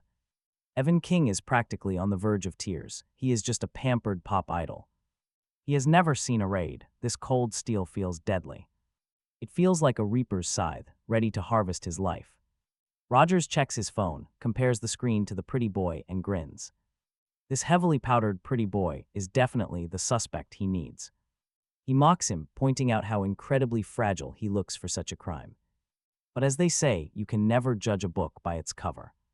With a sharp click, heavy silver handcuffs lock onto his wrists. It is over. Before he can even process it, he is arrested. Right then, Harry and his elite entourage march through the shattered entrance. Harry smiles, praising the chief for catching the suspect so incredibly fast. The chief proudly boasts that the Capitol Police always deliver absolute efficiency. They swap compliments, instantly breaking the terrifying, heavy tension in the room. Gathering his courage, Evan King finally trembles and asks a question. What did I do? Why deploy an entire army for a celebrity? Hearing his weak voice, Harry slowly turns to glance at him. The trembling idol shivers on the floor while Harry tells him he has done too many things to list.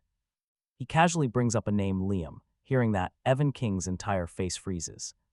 His pupils shrink to tiny pinpricks. Harry tells him not to panic, he will see him soon. Harry wraps up his words with a highly disturbing, dark grin. A freezing chill shoots straight from Evan King's tailbone right up to his skull. He realizes he just triggered an absolute apocalypse. Just then, squad captains sprint out from the stairwell.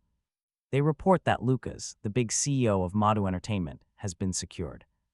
Lucas walks out of the elevator, the exact second he lays eyes on Chief Rogers. His brain completely explodes with white noise. Wait, isn't that Chief Rogers? Why is the chief of the Capitol Police Department standing right in his lobby? Lucas forces out a frantic greeting, asking why there was no heads-up about this visit. He plasters on a desperate, agonizing smile while hurrying forward to greet them. Rogers scoffs. If he tipped him off and the snake escaped, who would take the blame? The chief takes 2 steps back to keep a safe, polite distance from the CEO. At the same time, Rogers glances over at the corner toward Evan King. Lucas follows his gaze and spots the pathetic, trembling idol squatting on the floor. Lucas frantically asks what the kid did, and Rogers calmly replies that it is no secret. The idol is heavily suspected of spreading severe rumors and defamation. He also organized illegal, multi-person illicit activities with ironclad proof. The police are here to bring him in. Hearing this, Lucas goes completely silent. An absolute volcano of pure rage erupts from the depths of his soul. He grits his teeth, takes 3 massive strides forward, and launches a brutal kick. A heavy blow lands with a sickening thud, making Evan King scream in absolute agony. He rolls across the floor, crashing hard into the reception desk. Unsatisfied with just a kick, Lucas charges forward to curb stomp him. Luckily, 2 officers quickly step in and drag the raging CEO back. Unable to hit him anymore, Lucas points dead at Evan's nose, screaming in fury. Lucas screams at the top of his lungs, venting his absolute rage. We gave you infinite resources to make you a star, and you repay us like this. I will stomp you to death, you absolute parasite, seeing Lucas completely lose it. Chief Rogers walks up to pat his shoulder, telling the CEO to calm down. He mentions he brought along agents from the elite cabinet task force for this arrest. Rogers expects full cooperation with their investigation, the task force. In that split second, Lucas feels like a baseball bat just slammed into his skull. He stands frozen in a daze, unable to process why they showed up so fast. The most terrifying part is that he had not heard a single whisper of a leak. They came completely prepared to execute a lightning strike on Manhwa Entertainment. All the shady garbage in his company could never survive a real audit. The government only turned a blind eye because their web of connections ran so deep. But now, those deep political ties are not going to save him. Realizing this, Lucas's brain goes into complete overdrive to find a way out. He frantically searches for a lifeline, refusing to let his empire collapse like this. He has to carve out an escape route, asking if he can make a quick call. After a moment of hesitation, he decides he has to act before it is too late. With the hard evidence found, Lucas decided to call his ultimate political shield for backup. Go ahead, make the call. Harry seemed to have completely read his mind. He casually agreed, telling him to make the call. Let's see if his backup even answers. Unsurprisingly, when Lucas dialed the number, a cold robotic message played back stating the phone was powered off. Hearing this, Lucas panicked completely and did something incredibly stupid. He asked to borrow Harry's phone, leaving Chief Rogers and Harry totally stunned. They had to wonder if this guy was secretly an undercover agent for the state. He was literally trying to speedrun the downfall of his own protector. But out of sheer pity, Harry generously handed over his phone. Very quickly, the line connected, and a raspy male voice spoke up. Who is this? Hearing those familiar words, Lucas almost started crying. He practically sobbed with relief, calling out to Director Lewis. He identified himself as Little Lucas, and the line immediately went dead silent. Only heavy, panicked breathing echoed through the receiver for several seconds. Once the man finally caught his breath, that raspy voice filtered through again. He asked about the situation, looking silently at Harry and Chief Rogers. Lucas simply looked at Harry and replied, "I am cooked." The caller went silent before asking if Rogers was there and to put him on. Lucas repeated the chief's name, utterly baffled by the request. The voice gave a simple confirmation and then stopped talking. Standing nearby, Chief Rogers froze the second he heard his name. Harry smirked, teasing the chief that the big boss was calling for him personally. Chief Rogers took the phone, his expression becoming extremely tense. He immediately hit record, terrified he would never clear his name. He answered, and the director immediately recognized him as Little Rogers. Hearing that familiar tone, the chief's face changed drastically. He gasped out the director's name, drawing a questioning look. Harry wanted to know what kind of big shot they were actually dealing with. And just like that, the massive weight on Lucas's chest finally vanishes. It seemed his millions in annual bribes were going to pay off after all. Chief Rogers turned on the speakerphone, strictly obeying the director's orders. That raspy voice echoed in Harry's ears for the first time. He asked Harry to let the whole incident slide, offering a sweet deal. He promised to chat with Harry's dad to secure him a solid police rank. The director asked how that sounded, fully expecting a quick yes. But Harry's immediate reaction to this proposal wasn't temptation at all. It was pure arrogance, way too damn arrogant. He never expected this guy to openly bribe him in front of everyone. Sensing Harry's obvious hesitation, the director kept on talking. He promised to personally bring people to apologize directly to Harry's cousin. He urged Harry not to put too much mental pressure on himself. Young people still had a lot to learn, so don't be stubborn. Although the voice wasn't loud, it rang crystal clear in the room. Everyone heard it clearly, and Harry stood there completely frozen. He pondered the situation for a long time, finally letting out a helpless sigh. "Director Lewis, forgive me, but I cannot accept your request. I was given this mission by my cousin Liam. The entire cabinet is watching our task. Force if we make a lot of noise but deliver nothing, I will not have. The face to face them again. Sure, young people are arrogant and hot-blooded, I understand that, but you are not from the main branch of the Lancaster family. What I mean is, why make an enemy when you can easily make a friend?" Director Lewis's raspy voice slowly begins to carry a highly threatening undertone. Right at that exact second, a wild, arrogant voice echoes from the main entrance. "Who the hell do you think you are? You think you're worthy of being the Lancaster family's enemy?" Everyone jumps out of their skin at the sudden outburst, not because it was loud, but because of the absolute sheer disrespect in the words. Hearing the voice, Harry snaps his head around in shock, whispering, "Cousin." Next to him, Chief Rogers shudders violently and spins around. Is this the legendary crown prince of the Lancaster family? Surrounded by a wall of elite bodyguards, Liam walks up to Chief Rogers with a face as dark as the abyss. In that instant, the massive lobby becomes so silent you could hear a pin drop. As for Chief Rogers, this is absolutely the most terrifying, adrenaline-pumping moment of his life. In front of him stands the only direct heir of this generation, the capital crown prince, with sky-shattering power and wealth that rivals nations. Honestly, crushing a mere police chief is just a matter of saying one sentence. Thinking of this, cold sweat completely soaks his uniform. He knows he must cut all ties with Director Lewis immediately. Just as he finally makes his desperate resolution, Liam speaks. "Capitol Police Department."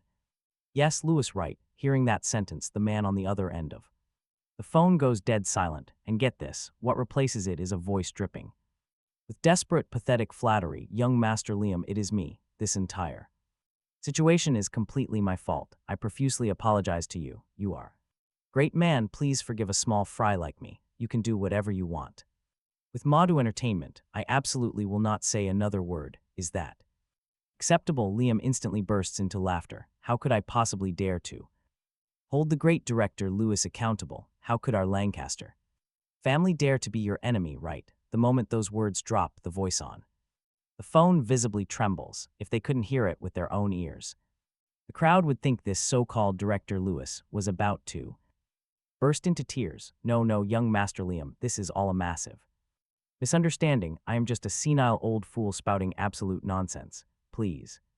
Give me a chance. I have an appointment with a brain doctor this afternoon. First thing tomorrow morning, I will personally come to your door and beg for forgiveness. All right, go get your brain checked. If you can't afford the bill, come find me. I will reimburse you. Also, skip the apology since you clearly have dementia. I don't want people saying I am bullying a senile old fossil. All right, when are you going to take the hint and clear out your office? Leave the seat for a young person who can actually do the job. Don't force me. Liam took the phone, speaking with an aura of absolute, effortless dominance. Understood, young Master Liam, I understand. The voice on the phone lost all life. After hanging up, Liam lifted his head and scanned the crowded room. He asked in the calmest tone possible if anyone else had a problem. Speak up, he says, and the entire lobby falls dead silent. Aside from Harry and his task force, everyone in the room froze. They glued their eyes to the floor. Have a problem? Who would dare? They just heard director Lewis crying and apologizing like a kicked dog. No one dared to raise their voice now. Liam strolled up to Evan King. The megastar sat on the floor, his eyes completely glazed over. He slumped on the floor like a defeated dog as Liam approached him. Liam mocked him, asking how the great celebrity ended up looking so incredibly pathetic. He crouched down, asking if Evan wanted his fans to target the police next. Liam had a bright, mocking smile. Hearing that voice, Evan slowly looked up. A tiny spark of life returned as the star finally recognized the face. Evan King froze, his entire body starting to shake uncontrollably. He stammered that he was wrong, begging for mercy from young Master Liam. He blamed Ruby and Stella, claiming they were the ones behind the online attacks. He swore it had absolutely nothing to do with him. Liam just chuckled. Liam told him to drop the act, preferring his arrogant, untamable online persona. He laughed and patted the star's cheek, only to get thick makeup on his hand. Instantly grossed out, Liam wiped his hand in pure disgust. He ordered his men to slap the drywall makeup right off his face. Bodyguards immediately obeyed, swarming forward and pinning Evan down. They pinned the star to the floor and started unleashing brutal, heavy punches. Hard slaps to the face echoed as blood-curdling screams filled the lobby. The rhythmic hitting created a brutal symphony that filled the room. Lucas squeezed his eyes shut, his face turning entirely pale from terror. He feared he was next, while Chief Rogers watched the beating in silence. The chief did not dare speak or interfere, only gulping down his fear. Only when Evan was beaten completely unconscious did Liam raise his hand. He signaled his men to stop and let the police drag Evan away. They threw him into a police cruiser as Liam watched with amusement. Liam jokingly remarked that the young star falls asleep the moment he hits the floor. Talk about instant karma. After Evan was officially dragged away, Liam shifted his focus. He looked toward a distant suburban villa, which was Evan's private mansion. It served as his personal harem, where Ruby and Stella currently lived. Wanting to check if they were home, Liam opened up Ruby's livestream. The two girls were desperately trying to disprove the viral rumors about Liam. They ranted to their viewers, denying everything about his real identity. Stella claimed her best friend dated Liam for a very long time. She argued that they would obviously know if he had money. He was just a poor guy working summer jobs to buy a wedding dress. They laughed off the idea of him being a billionaire heir in the capital. The famous Lancaster dynasty, she claimed she had never even heard of it. Heard of them, even if his family has some power, could they be half as powerful as her precious Evan? She tells her mods to kick that guy out of the chat. Watching this stream, Liam silently puts his phone away with a faint mocking smirk on his lips. They are like frogs at the bottom of a well, staring at a patch of sky. Absolutely clueless, Ben notices his expression and steps forward. Whispering to ask what their move is, Liam turns his head, glancing at him and calmly gives the order to arrest them. Meanwhile, inside the villa, Stella's throat is getting dry from all the yelling. She turns to grab a bottle of water to chug down. Seeing her chance, Ruby squeezes right into the camera frame. Suddenly, a single comment at the bottom catches her eye. It says Madhu Entertainment's headquarters just got raided and shut down, asking if anyone knew. As a hardcore fan of Evan King, Ruby knows the massive scale of Madhu Entertainment. They are an absolute titan in the entertainment industry, the powerhouse backing her beloved Evan. She refuses to believe they got raided and shut down. After all, Evan himself had literally just gone to their corporate headquarters this morning. If the company actually got shut down, she surely would have been notified, so she instantly flies into a rage, targeting the user named Snow Leopard or Too Beautiful. She snaps, asking if they know that spreading rumors will get them sued. She boasts that Evan literally went to the Madu building this morning, so how could it possibly be closed? Ruby reads the comment out loud and cannot help but mockingly laugh. She demands proper proof, asking if they even know what kind of colossal and powerful entity Madu Entertainment really is.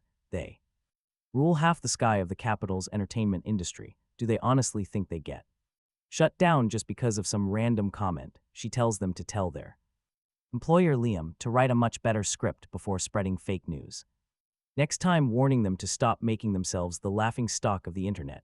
After her rant, Ruby instantly orders her moderators to permanently ban Snow Leopard or Too Beautiful from the chat.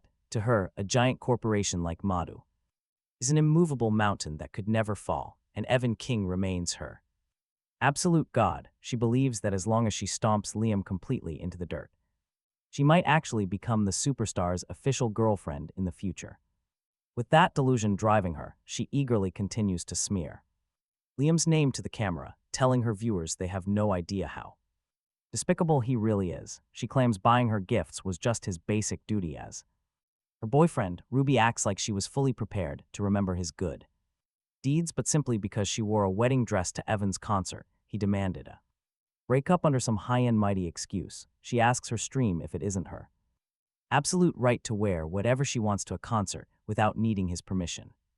Having finished her rant, Ruby shifts her gaze back to the fast-moving chat box. As expected, the screen is flooded with unified curses aimed directly at Liam. Even when a rational comment occasionally floats by, it is instantly swallowed up by an ocean of toxic hate. The narrative is completely one-sided. Seeing this, the smug joy in Ruby's eyes becomes practically impossible to hide. Right at that moment, a heavy knock rattles the front door, followed by a very familiar voice calling out to open up. Ruby exchanged a terrified look with Stella as a horrifying thought popped into both of their heads. Was Liam here for real-world revenge? Open the door right now. The knocking grew louder, and Ruby was too terrified to speak, shooting a desperate, pleading look at her friend instead. Stella spotted the phone streaming live on the table. With it running, Liam probably would not dare to try anything crazy if he brought a gang. With him, it would be the perfect chance to nail him with assault charges. Family, we have got an uninvited guest. Were you guys curious what Liam looked like? He is the one knocking. If anything dangerous happens, sisters, please call the police immediately to save us, Stella whispered dramatically into the camera before creeping toward the door on tiptoes because she felt genuinely guilty. Her hand on the doorknob was shaking violently. By now, every viewer in the stream was on high alert, including Bella, who was secretly lurking in the chat. Liam would not really bring a gang for revenge, would he? Bella bit her lip nervously, her eyes glued to the live feed. Upon learning Liam's true identity, Bella had surprisingly turned into a hardcore drama consumer, even though she had heard about his campus reputation and genuinely believed he was a devoted guy. Yet, under the blinding halo of being a mega-rich heir and a billionaire playboy, plot twists were highly likely. She just wanted to find out if he really was that devoted guy she hoped for, praying he had not turned into the monster the internet claimed he was. She muttered softly to her phone. Soon, the heavy door finally swung open, revealing a handsome, clean-cut young man in casual clothes. The second the viewers saw his face, their eyes practically lit up. They frantically started spamming the chat with comments. Is that Liam? He is so handsome. Typical toxic scumbag, always hot. No wonder girls get scammed. If it were me, things would be different. I would not be scammed. I would be entirely willing. Hey, that comment cross the line. Get your facts straight. The guy's standing right there is the rumored Capital Prince. If his identity is real, you would not even have a chance to get scammed by him. The comment section vibe did a complete 180. Stella wanted to yell a few insults, but realizing she had an immediate crisis to handle, she held her tongue. Liam, what the hell are you doing here? Facing her interrogation, Liam was about to answer when suddenly, Stella threw herself backwards and slammed her massive body onto the floor. Her screeching scream practically shattered everyone's eardrums. Ruby, call the cops. Liam is breaking into a sanctuary. He was absolutely stunned. Viewers arguing in the chat were completely paralyzed.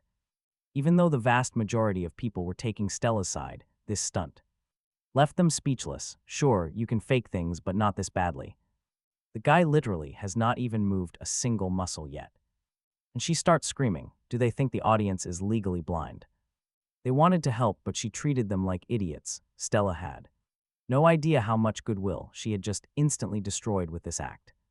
It was a brain-dead move. In her mind, she was the vulnerable victim because screaming first meant she automatically held the moral high ground. She had used this trick countless times, and it worked perfectly every single time. Too bad for her. She was now facing a gold medal legal team and court officers. The moment she opened the door, Liam had already spotted her phone propped up on the table, so he kept completely calm. But since she was actively trying to frame him, this badly letting it slide would feel like a total disrespect to his status.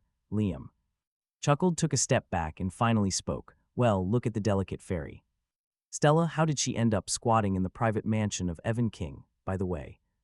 Even if her idol had zero standards, he still wouldn't touch her. How could anyone even stomach that? Reaching the peak of his savage roast, Liam intentionally paused, left a 1-second silence, delivering the killing blow. Do you guys have some hardcore kinks or what? The moment those words dropped, the face of Stella darkened at lightning speed. The things she was most proud of were her 200-plus-pound weight and her looks. Just as the stream chat said, if she lived in the Tang dynasty, she would definitely be a princess. She scrambled off the floor like a giant bowling ball, practically shoving her phone right in front of Liam. He was toxic garbage, she screamed. How dare he talk about her? He needed to look in a mirror because compared to her idol, he was not even fit to tie his shoes. She told her stream to look at this disgusting scumbag Liam, still daring to attack the looks of others. She wondered where he even got his confidence. Watching her spit fire like a rapid machine gun, Liam frowned and backed far away. This breath of this creature was biologically toxic. If her spit had corrosive properties, he would be in trouble. Spotting him backing away, Stella sneered and immediately launched right into another brutal wave of mockery, claiming her noble princess aura could not tolerate being tainted by trash like him. Finally, the lawyer Ben could not take it anymore. He bent over and violently threw up his entire breakfast onto the floor. This single scene completely broke the sanity of everyone. Did he really just lose his lunch from a roast?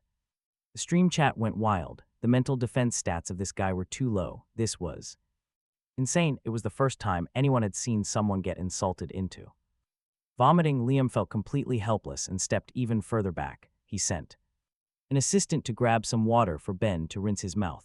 After recovering a little, the pale face of the lawyer finally regained some color. Right then, Stella stood by, shamelessly tossing out sarcastic remarks. Look at him, dressed up all fancy. She didn't expect he would throw up after just a few words. Besides, she wasn't even talking about him. How pathetic. Hearing this, the volcano of rage inside the chest of Ben instantly erupted and shot straight through the roof of his skull. He was a gold medal lawyer. Did she think she could insult him into vomiting? It was because she was ugly, and her breath literally smelled like a biohazard. Did she have zero self-awareness as a human being? Sure, she could use filters to scam people online, but she shouldn't brainwash herself. Had she seriously never noticed that her face was a massive violation of basic aesthetics? Liam covered his mouth, unable to hold back his laughter. That was an absolute verbal bomb. The officers standing right behind him could barely keep a straight face. Either Stella pointed a shaking finger at them, her lips twitching violently as she struggled to say anything for half a minute. Seeing Stella frozen at the door, Ruby finally stepped out, demanding to know what Liam and his guests wanted since they were not welcome. Hearing this, Liam gave her a strange look, pointing at himself and then pointing at the uniformed judicial officers standing right behind him before delivering a massive reality check. He asks if they are seriously wondering why they are here, or if they expected a dinner invitation as defendants. Then, lawyer Ben seized the momentum and stepped forward, greeting Miss Ruby and Miss Stella directly. They are currently suspected of stealing his private property, defamation, spreading malicious rumors, and several other major charges. They have also caused massive psychological trauma and heavily disrupted his client's life. His client, Liam, has officially filed a lawsuit against them today, presenting the Official subpoena from the authorities. Ruby dazedly grabbed the paper, her pale face draining of color instantly. Impossible, she stammers, you guys must be hired actors. He set this whole thing up. Right then Stella screeched, charging like a wild rhino to snatch the paper right out of Ruby's hands, ripping it to shreds. The officers watching in the back could only shake their heads. Talk about a suicidal idiot, since they are acting completely unreasonable. Liam rubbed his temples. Exhausted, he says whether he staged this doesn't matter. Just then, a middle-aged man in a sharp uniform stepped forward from the back row and flashed his official badge right in front of their faces. It belongs to the Supreme Judicial Prosecutor of the Capital, Simon, who tells them to verify his badge online. If they don't believe him, Ruby and Stella completely freeze on the spot. Their eyes lock onto the badge. The name, photo, and official title all match perfectly, complete with the official government seal and a verified serial number. In that exact second, their remaining illusions are completely shattered. Ruby feels the strength leave her body as if it was instantly vacuumed away. She leans heavily against the door frame before sliding straight down to the floor. Stella, however, tries to use her classic move and reaches out her massive hand to snatch the badge away. Luckily, Simon saw her coming a mile away. He swiftly pulls the badge back, barking at her to stop this nonsense immediately. Only then does Stella pull her hand back. Simon tells them to stop wasting their energy because they are only here to deliver the notice. He tells them to enjoy their last 2 days of freedom because they will meet in court soon. Liam looks at their pale, dead-eyed faces, feeling a surge of pure satisfaction. Suddenly, Ruby looks up at him, asking how he could be so incredibly heartless. Hearing this, almost everyone's face freezes in disbelief. At this moment, they all share a single thought: she has absolutely no shame left. Liam, however, finds this hilarious, glancing down at his phone. Camera rolling, Liam softly asks what could have given her that crazy idea. Hearing that gentle, incredibly familiar voice almost makes Ruby hallucinate that she actually traveled back in time. Like they never broke up back when he sounded exactly like this. He used to speak so softly, absolutely terrified of ever raising his voice at her. She desperately thinks there is still a slight chance to turn this whole mess around right now. Maybe she can get his forgiveness, but before those pathetic words can slip out, Liam fires off a brutal sentence that practically sends her straight to the grave. Played and tossed aside like a dirty old shoe, yet she still dares to call him heartless. How does she even have the sheer audacity to say something like that? The real heartless monster here is her beloved idol, Evan King, right? Things have gotten absolutely this bad, and yet her precious hero still hasn't defended her once. Liam mocks her without a single shred of mercy, turning her face bright crimson. Ruby chokes on her words for a solid 30 seconds before finally snapping back. Once her precious Evan returns, his top lawyers will absolutely destroy him, she confidently promises. Hearing this makes Liam smile even wider as he looks at the live camera. He asks the live audience if they can believe this completely delusional girl. Seriously, everyone listening in has their faces twist into the most bizarre expressions of disbelief. Seeing their reactions, a cold shiver of absolute dread creeps into her heart. Evan is a famous superstar, so how could Liam possibly look so confident? Liam calmly admits that while the cold reality might hurt, she really needs to hear it anyway. No lawyer is ever coming for her, leaving her totally frozen in shock. That is because her precious, perfect superstar is currently trapped inside a police interrogation room. Liam simply cannot help but burst out laughing, and who can blame him? Ruby screams that it is impossible and threatens to sue him for defamation. Suddenly, Stella bristles like a wild, feral cat and charges forward at him in a fury. Seeing this massive, 200-plus-pound human tank, Ben and the others pale. They instinctively scramble out of the way to avoid getting absolutely crushed. But Liam just coolly raises an eyebrow, looking like he is enjoying a fantastic theater show. In the very next second, his faithful butler, Alfred, makes a swift move. He reaches out an aged hand and instantly lifts the massive Stella up, grabbing her thick collar like he is effortlessly picking up a tiny, helpless baby chick. Her feet dangle in the air under the heavy weight of her body. Those legs kick weakly twice before her eyes roll into her head. She instantly passes out cold on the floor, and Alfred casually claps his hands together. He acts like nothing happened, though a hint of disgust shows in his eyes. Telling the young master things are quiet now, he leaves Ruby completely terrified. Shaking uncontrollably, she desperately tries to pull out her phone for help. But Liam swiftly snatches the device away before she can even type a single number. He smirks, asking if she was really planning to call the cops. Ruby is completely panicked, her eyes darting frantically around the room. Suddenly, her eyes dart around until she spots her other phone lying on the floor. It is still actively broadcasting the live stream to the public. Tears filling her eyes, she tearfully begs Liam to forgive her. She tearfully admits everything was her fault, begging him to take her back once again, promising to listen to him and never treat him like trash again. No more tantrums. Liam gives her a deeply sarcastic look before mocking her. He demands those rings back and an explanation for the entire setup. Show the internet what she was actually doing with Evan King in that hotel room. If her story is entertaining enough, he might show some mercy. Saying that, Liam picks up the live streaming phone and points the camera dead at Ruby's face, commanding her to speak. Ruby shudders violently, looking in absolute disbelief, asking if he spied on her. Hearing this, Liam sighs. Like a disappointed father, if she did not want anyone knowing, she should not have done it. Ruby stares blankly at the glaring lens. Realizing she walked right into his trap, her mental defense completely shatters, instantly changing her tune. She claims he is talking nonsense. She insists she and Evan are innocent, threatening to sue him for spreading vicious rumors and framing her. Just then, Ben steps forward. He asks the defendant to maintain composure. Based on the scandalous behaviors they both displayed online, his client has already contacted the police to start criminal proceedings. Any objections can be filed as appeals after the verdict. Classic Ben. To put it in simpler words, if she wants to sue him, try doing it after getting out of prison, afraid her tiny brain cannot comprehend. Liam patiently spells it out again, the moment those harsh words drop. Ruby completely collapses, screaming that she refuses to go to jail and wants Evan. She's sure Evan will find a way. Liam mockingly agrees to grant her wish. After all, he hates seeing women cry, since she made a specific plea. It would be downright cruel not to fulfill her deep desire.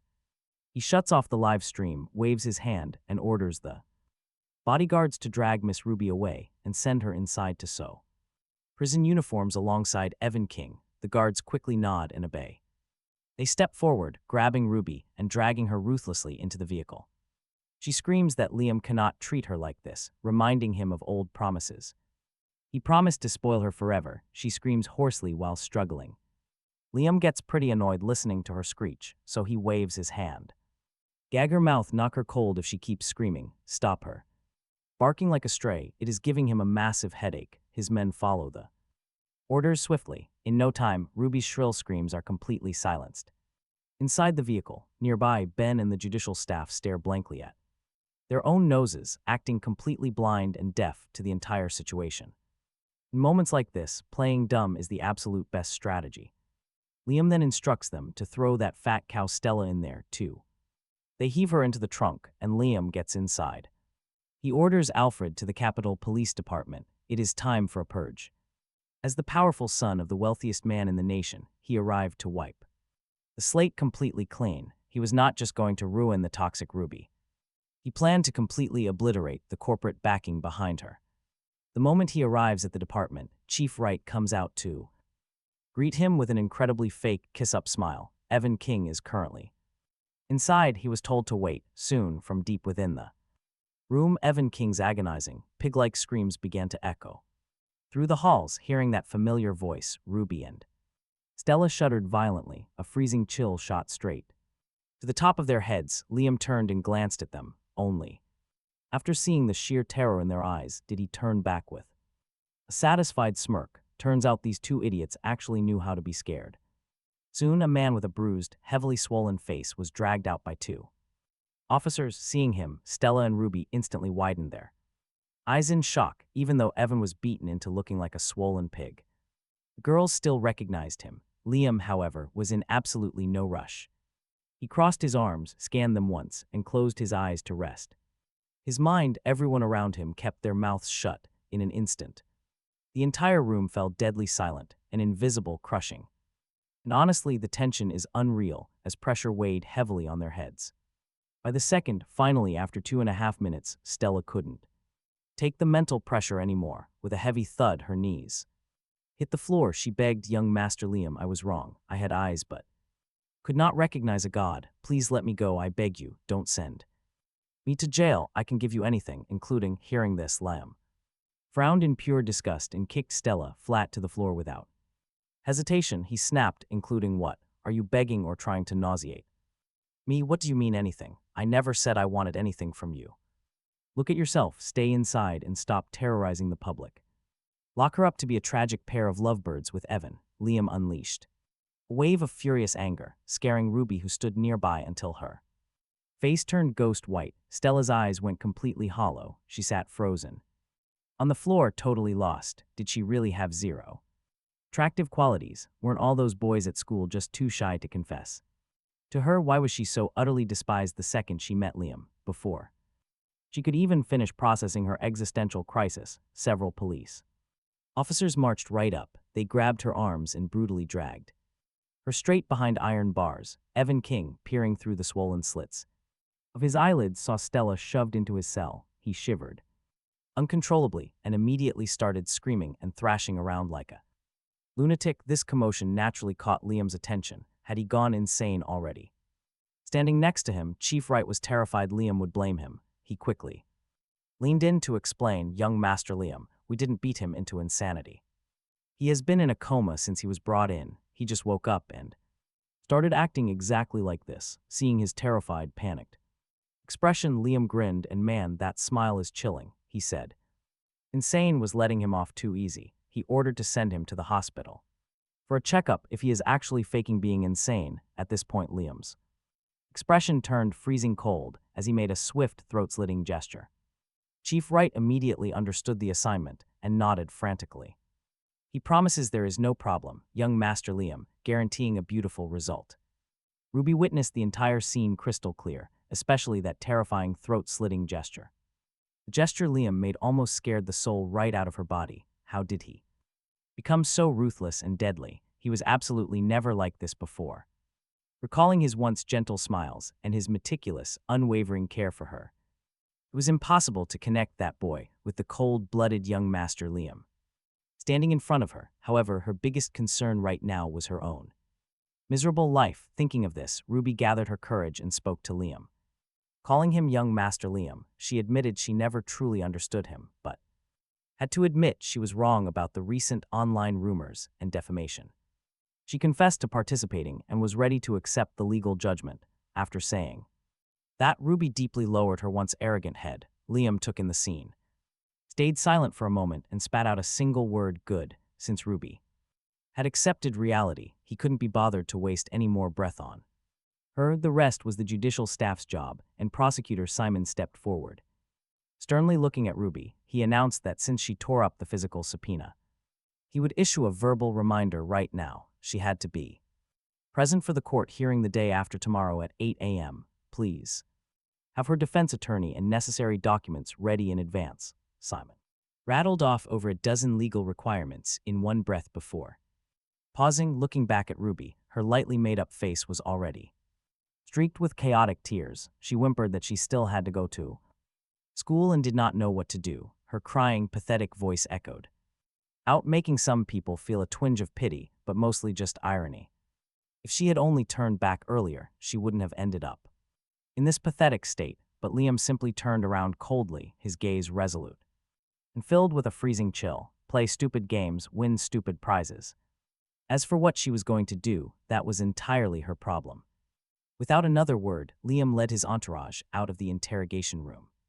Soon only 3 people remained in the room: Ruby, Stella, Evan King, and a single police officer standing guard, Officer Dave. Ruby was still standing in place, sobbing quietly. Seeing that Liam had left, Stella instantly reverted to her original obnoxious, bossy attitude, demanding to be let out to find a lawyer immediately. Officer Dave completely ignored Stella. Instead, he looked at Ruby, who was crying a river of tears, and sighed, asking if she knew this would happen. Why did she do it in the first place? Out of all the people in the world she could offend, she chose young Master Liam. Hearing this, Ruby could no longer sit still. Right now, she felt like a blindfolded pawn being casually toyed with in the palm of Liam's hand, yet she didn't know a single shred of his true background. If this kept up, it was only a matter of time Before she ended up sewing prison uniforms, she couldn't just sit and wait for death, since Liam had already laid his cards on the table and said she could find a defense attorney, then she would find the absolute best lawyer in the city to win this case. Thinking of this, Ruby frantically ran up to Officer Dave, begging desperately for him to tell her who Liam really is. What is Liam's true identity anyway? She must know his background. That is the only way to hire the right lawyer. If they make it out of this mess safely, they will reward him handsomely. Stella snaps to reality. No more tantrums. Suddenly alert, she quickly echoes Ruby's desperate plea, begging the officer if they win, they will definitely reward him. Generously pointing to the handsome guy next to her, she introduces megastar Evan King. The man has tons of money. Looking at this desperate trio, Officer Dave lets out a helpless, bitter laugh and slowly shakes his heavy head. Clearly, they are not from the capital. Forget about rewards. There is absolutely zero chance they will ever win. None. The moment those cold words drop, both of their hearts instantly freeze over, but Ruby refuses to give up. She keeps pushing, asking why it is impossible to win. She demands the reason, saying they can never accept this otherwise. The reason, even though Officer Dave pities Ruby, hearing this question makes him burst out laughing. Has she ever heard of the top 3 dynasties? Does she know who sits at the absolute top of those families? Which last name in the entire capital is completely untouchable? Those 3 questions directly short-circuit Ruby's brain. Who could it possibly be? In this country, people might not know the Lancaster family, but they definitely know the Lancaster Group. It is a massive business empire spanning pharmaceuticals, education, hospitality, entertainment, real estate, and many other areas.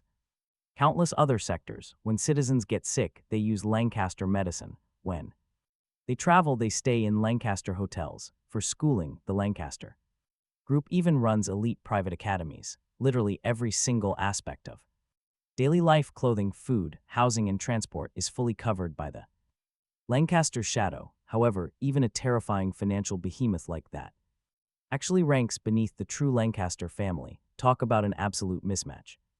Ruby does not even dare to listen further, knowing his background is this horrifyingly powerful. Why on earth would she chase a plastic pop idol? Officer Dave looks around to make sure no one is listening, then carefully leans in. He does not know the super detailed specifics, but he is 100% sure the patriarch of the Lancaster family is likely the second in command of the national cabinet. Hearing this, Ruby literally cannot believe her own ears. It feels like a bolt of lightning has struck her right on the head. Clearly, the sheer magnitude of the family and Liam's power is infinitely more terrifying than she could have ever imagined. Officer Dave's expression shifts into one of deep disdain. He honestly has no idea how they have the guts. What he just shared is merely the tip of the iceberg of the massive Lancaster empire, and they actually think they can fight him. Truly, newborn calves are not afraid of tigers. Hearing this, Ruby and Stella both plunge into a dead silence. Yeah.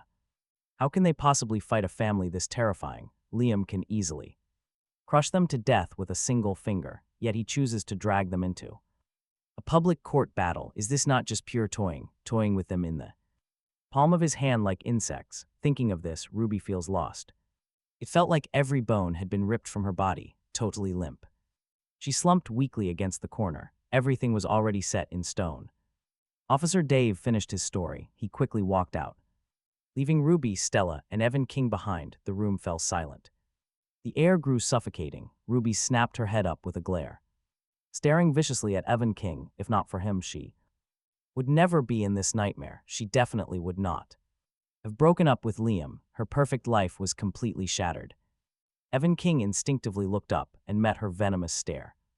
Within a fraction of a second, he literally pissed himself in terror. Pathetic, seeing him sob like a complete mess, Ruby felt empty. It felt like punching a soft cloud of cotton, totally pointless. There was nothing she could do, so she glared at Stella. Suddenly, Stella exploded. Why did you not stay with Liam properly? You had a boyfriend, but you kept lusting after someone else. Your unfaithfulness brought us into this nightmare. Go be trash if you want, but why drag me down? Talk about audacity. Ruby was completely stunned by this sudden attack. Before she could even speak, Stella had the nerve to attack. Breaking up with Liam was entirely Stella's fault to begin with. Remembering her toxic advice, Ruby mercilessly fired back. Back with Liam, you constantly picked on him. You complained every single day that he was not good enough. If you had not been whispering toxic garbage in my ear, would I have ever worn a wedding dress to that concert? Never. Your hideous face only served to make me look prettier. Why else would I ever be friends with you? Look at yourself, zero self-awareness about your ugly face. You grin all day with those massive buck teeth like a snob. You honestly think every man in the world revolves around you. Without my help, you would never have even met Liam. A guy that incredible was way out of your miserable league.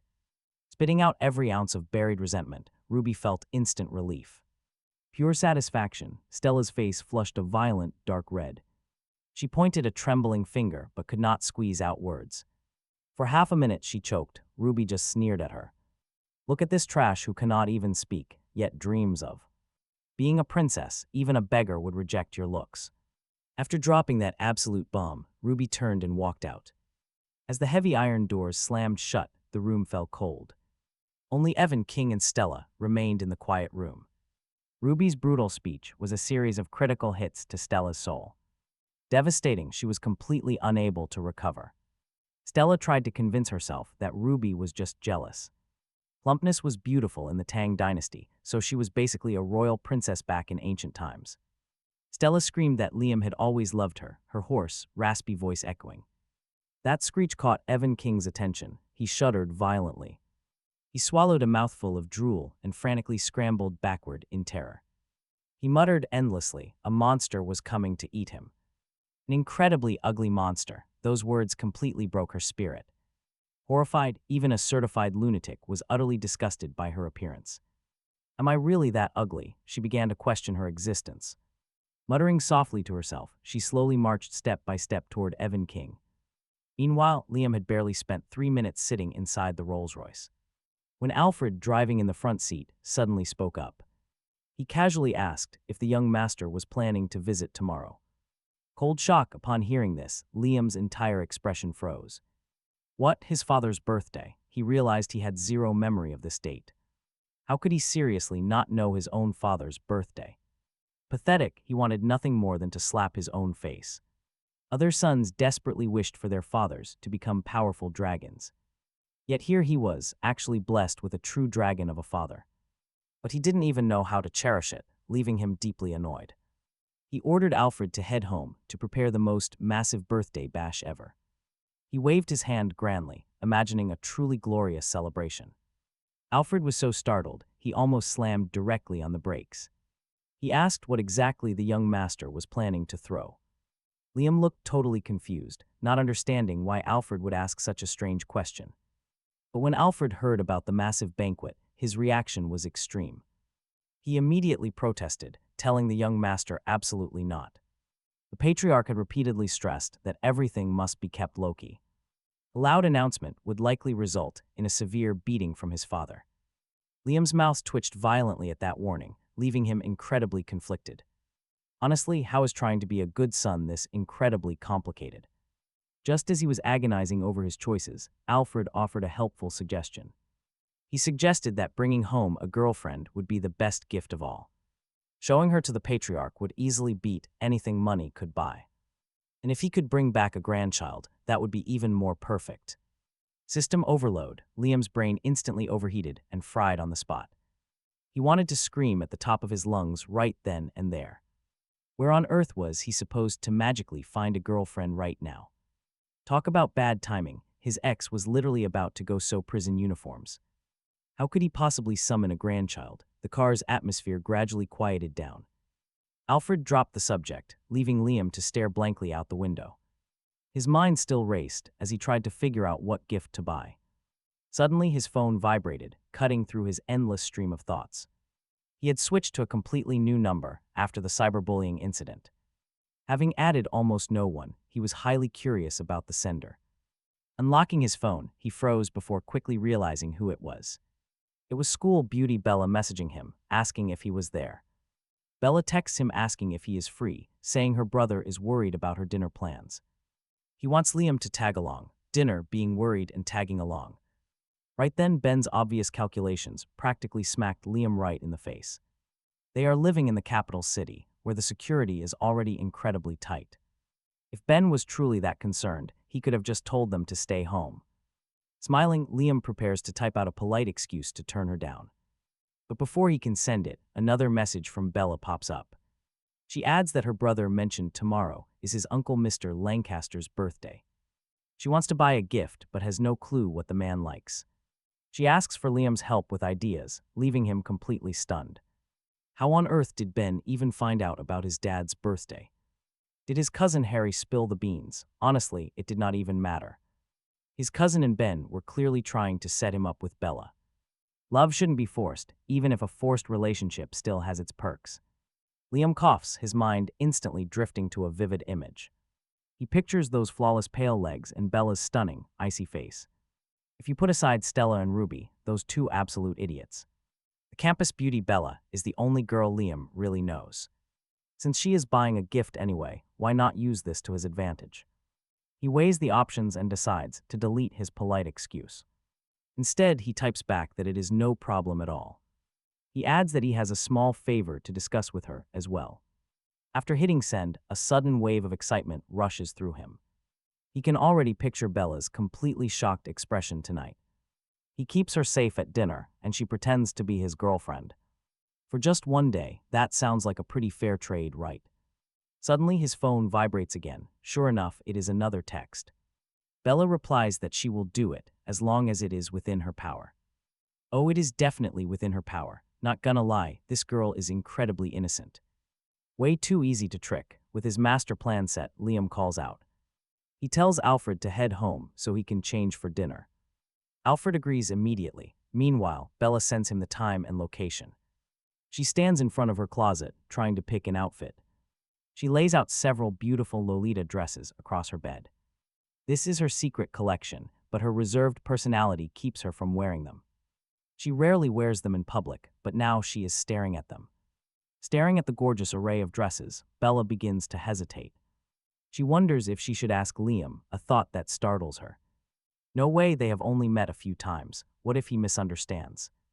That would be way too embarrassing. Her heart beats with nervous anxiety.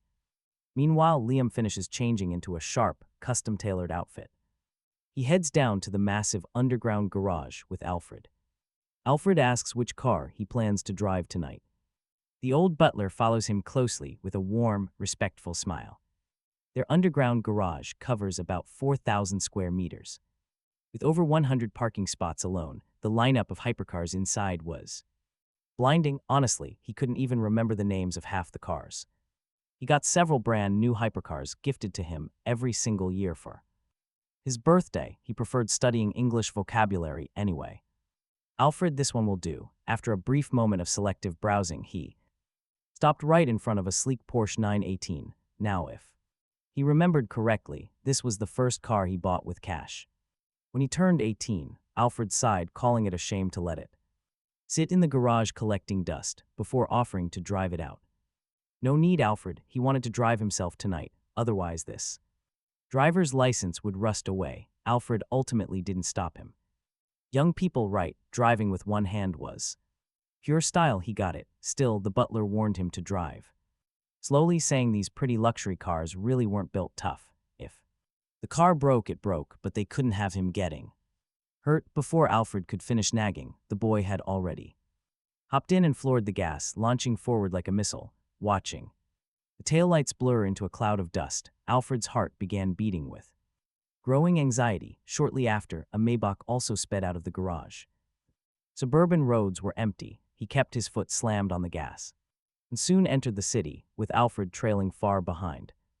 Inside the Maybach, Alfred gripped the wheel, wiping cold sweat off his forehead with his other hand. Even as a veteran of countless storms, he couldn't handle the sheer speed of this Porsche. He cursed it out loud, wondering if the young master had strapped a rocket to it. Why was he so fast? Meanwhile, Bella had already picked up Mia. The moment she sat down, Mia blinked her big eyes and leaned in.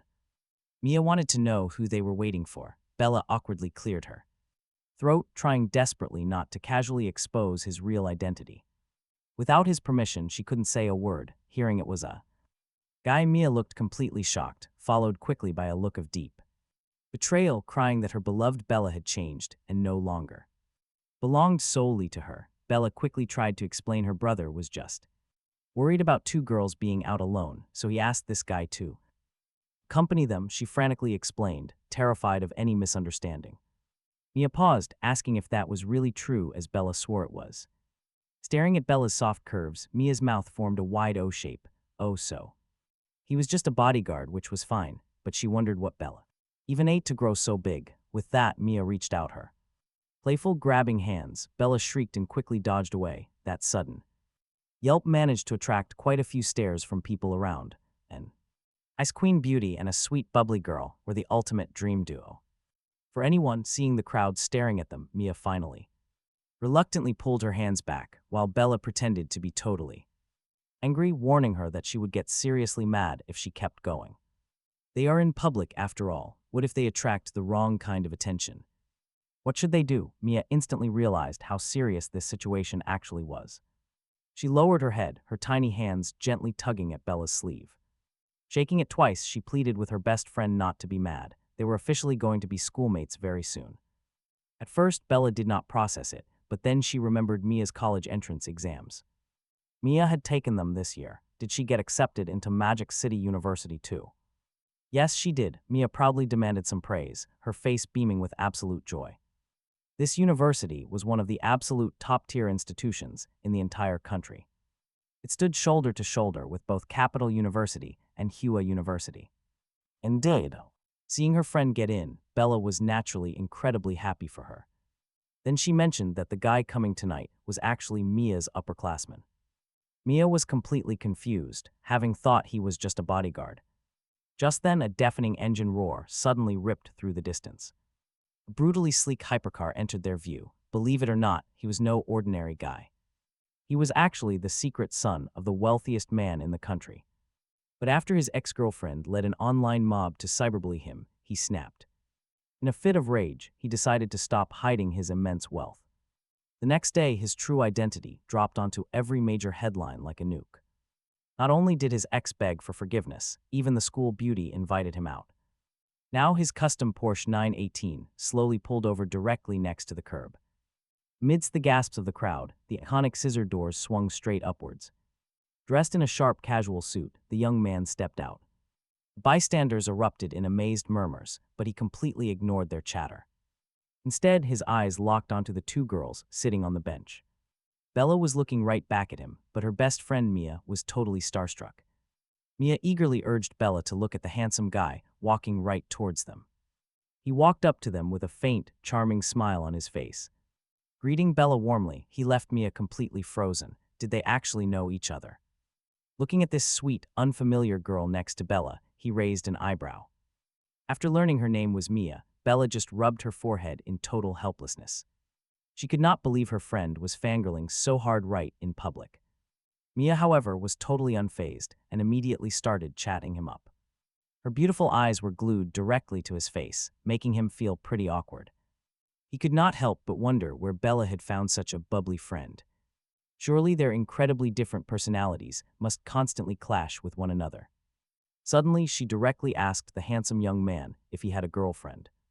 Seeing him standing there slightly dazed, she tilted her head, waiting for an answer. He clearly did not expect her to ask something so bold right away. But it was not some secret, so he just went ahead and answered. Getting the answer she wanted, Mia's eyes lit up like absolute fireworks. She instantly offered to be his sugar mommy and let him be her boy toy.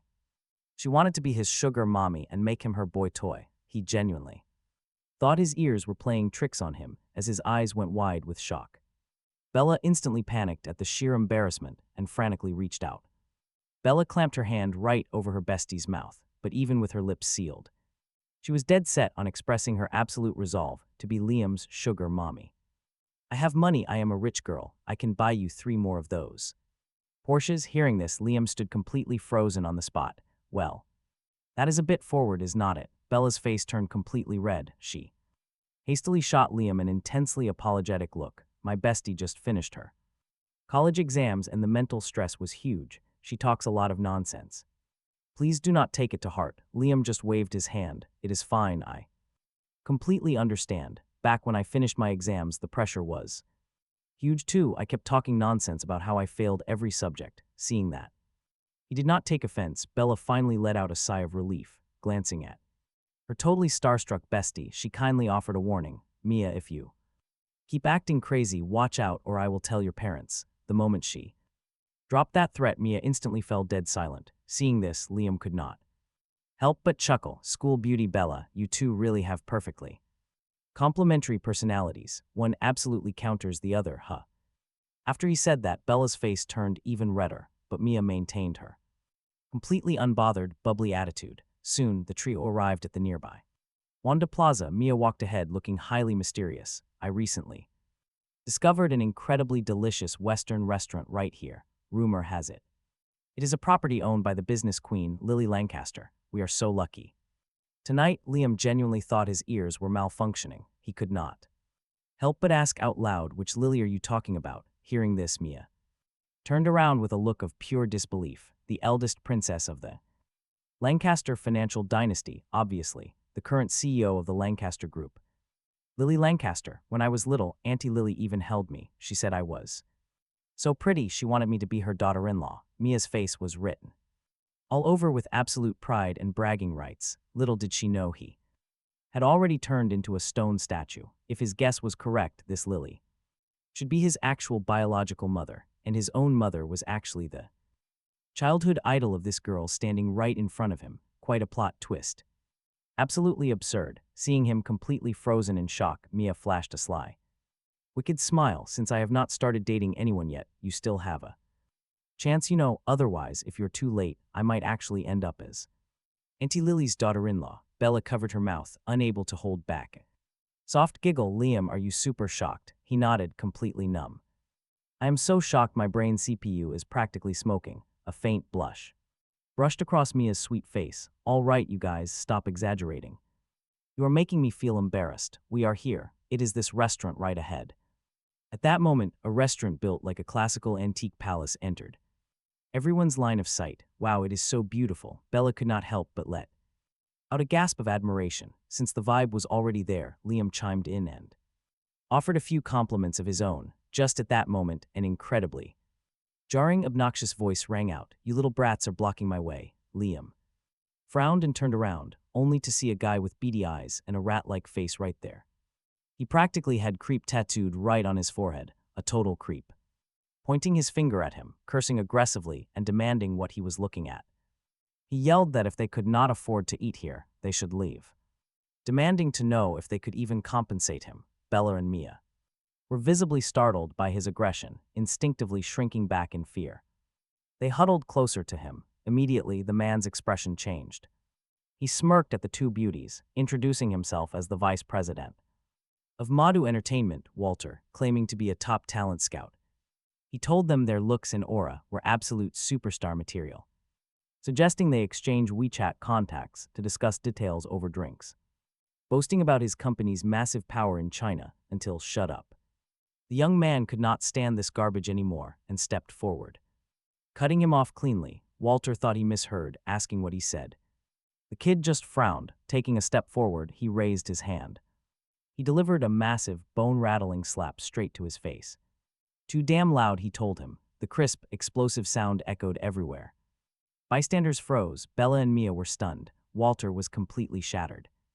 Touching his burning, stinging cheek, he felt an incredibly surreal sensation. He had actually just been slapped in public, right before a crowd. Slapped by some random kid. They might call it impulsive, but why? But Walter had literally just announced his VIP status. Talk about instant karma. How did this kid have the guts? Pure humiliation rushed to his brain. Walter instinctively swung his fist, desperately trying to win back his pride. A mocking smirk appeared. The young man twisted and easily dodged. Avoiding the pathetic punch, he raised his hand and delivered another brutal slap. It landed squarely on Walter's face, echoing even louder than before. Even diners inside the restaurant heard it. Walter was totally dazed. He saw stars from the force, losing his balance and falling flat.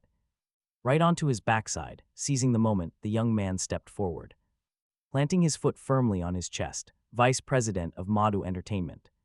He mocked him, calling him a low-level lackey, not a mob boss. Walter spat back angry threats, swearing he would get him ended. Pinned under the shoe, Walter's mouth remained stubbornly tough. The young man just laughed, stating even CEO Lucas would not dare.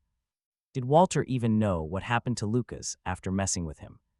Being born on the same day might not satisfy them, but he smiled coldly, a terrifying, lethal glint erupted in his eyes. Dying on the exact same day could easily be arranged. Hearing this completely unfiltered, raw threat, the surrounding crowd simultaneously gasped in horror. It was way too arrogant. Is that even legal to say out loud? Standing nearby, Bella and Mia subconsciously exchanged a look, seeing absolute shock in each other's eyes. Was this guy always this brutally hardcore, lying on the ground? Walter's mind was incredibly complex now. He could not win a fight. And trying to flex his background against this monster was utterly useless. Liam was not intimidated, not at all. His days were numbered anyway. If he hadn't been out of town on business, he would probably be sitting in a cold, dark jail cell drinking tea right now. And if anyone traced it all back, everything was the fault of one man. That man was Liam. Suddenly, an absurd thought popped into Walter's head. Could the terrifying young man standing right in front of him actually be that legendary figure? Hey, why are you spacing out? Did I break your brain? Liam asked. Seeing Walter's completely blank and stunned expression, Liam assumed he was scared stupid and pressed harder. His foot pressed down on Walter's chest, spiking massively. Walter instantly felt the suffocating terror of being completely unable to breathe. Wait, hold on. What are you waiting for? Speak up. Looking deeply annoyed with the delay, Liam slowly moved his heavy foot off the man's chest. Instead, he brutally kicked him straight in the stomach. A muffled thud was followed instantly by Walter's agonizing scream, terrifying both Bella and Mia. For a brief moment, they couldn't even tell who the real villain was. I'll talk, big boss, please stop hitting me, Walter begged. To spare himself from further physical trauma, the vice president decisively gave in. Liam casually shrugged. Wasn't it much better to do this earlier and save everyone some time? He dusted off his clothes and looked back at the two stunned girls. Go inside and order whatever you want, he said, because Walter is treating. Right after saying that, he kicked the groveling Walter once more, signaling the man to speak up. Yes, my treat. Please eat and drink whatever you like. Walter squeezed out a painful smile that looked far worse than crying. Mia nodded happily, letting out a sweet, beaming smile as she accepted the generous offer. Thank you very much, Senior Liam and Vice President Walter, she cheered. She grabbed Bella and quickly hurried inside, leaving the men alone. Once the girls safely disappeared into the restaurant, Liam's face darkened with a terrifying speed. Talk about running into a worst-case scenario. Walter fell into absolute despair. Jackpot, he really hit the jackpot this time. Vice President Walter, Liam spoke with a quiet intensity. It seems my fate with your motto entertainment is quite deep indeed. His voice sounded casual, but it carried the chilling weight of a blizzard. First the breakup, then Evan King declaring war, and now this random guy seeking trouble.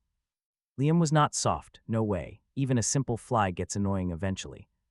Constant buzzing will eventually make anyone snap, and the air around them suddenly grew freezing cold. All of Liam's terrifying pressure shifted entirely onto the trembling executive. Young Master Liam, this was a complete accident. I was just frustrated. I accidentally bumped into you. Please forgive me. Liam did not care about his excuses. The moment Liam spoke, Alfred aggressively stomped his heavy foot down. He crushed Walter's hand, causing a pig-like, blood-curdling scream to echo out. While the vice president rolled on the dirty ground in agony, Alfred calmly stepped forward. The bodyguard politely asked his master how to handle this mess. Should we hand him to the police or let him reunite with Lucas? Liam coldly gave a single, chilling instruction before turning back toward the warm restaurant. Just as he took a step, a surprised voice called out from behind. Is that young Master Liam? He turned his head around in curiosity. He blinked in confusion, only to recognize an old acquaintance, the manager of the Lancaster Hotel back in the Mountain City. He gasped, young Master Liam, it really is.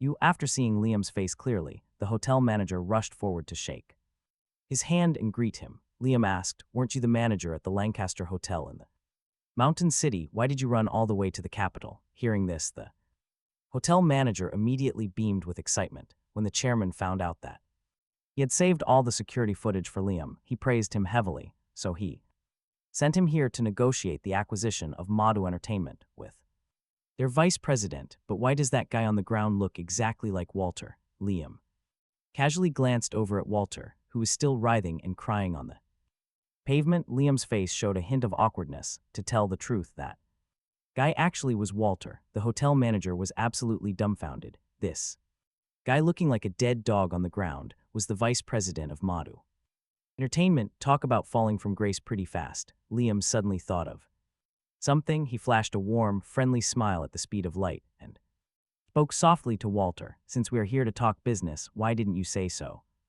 earlier? If you had just said you were going to hand over Madu Entertainment to us for free, you would not have had to suffer any of this pain, right, Vice President? Walter, the business world is not about fighting and killing. It is about relationships and mutual understanding. Someone come here and bandage up our good friend Vice President Walter. Look how careless he was, tripping and fracturing his own hand. After saying that, Liam waved over the restaurant doorman. Regardless of whether Walter agreed or not, Liam had them physically carry him straight into his private dining room. Even though the hotel manager had no idea what happened beforehand, he knew his young master's typical behavior very well. After all, the last time Liam showed this specific expression, he was destroying Evan King. Whatever it was, it definitely was not anything good. Soon, wearing a warm, gentle smile, Liam walked into the private room. Then he waved his hand grandly, ordering them to bring one of every single dish on the menu. Yes, young Master Liam. The waiter acknowledged the order and sprinted out to notify the kitchen. Mia's eyes went wide, looking at Liam in sheer disbelief.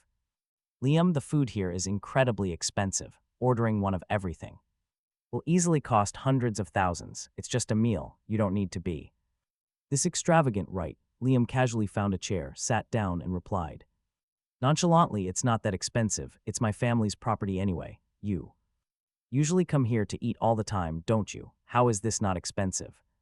Even as a rich girl with a net worth of over 10 million, I wouldn't dare blow hundreds of thousands on a single casual meal. Mia looked a bit indignantly at Liam. A net worth of 10 million. Didn't you say you could buy 3 of my cars?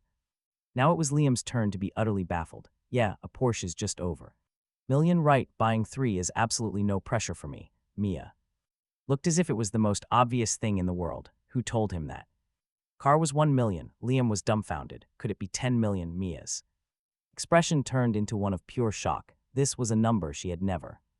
Liam's mouth twitched, having absolutely no idea how to respond. If Liam told her directly that his Porsche 918 was actually worth 20 million, would it cause her actual psychological trauma? Soon, waiters began pouring into the private room, carrying plate after plate of exquisite dishes. Once the final plate was placed on the massive rotating table, Liam shifted his gaze to the pale, absolutely terrified Walter sitting nearby. Vice President Walter, Liam says, you are the guest, so take the first bite. Don't hold back.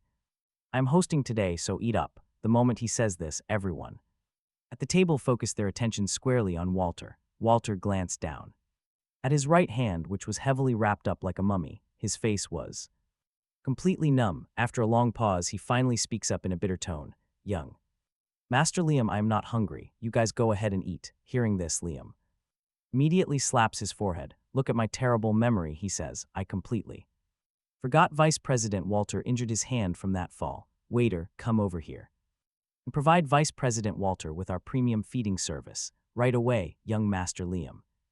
A nearby waiter steps up and moves with absolute military precision.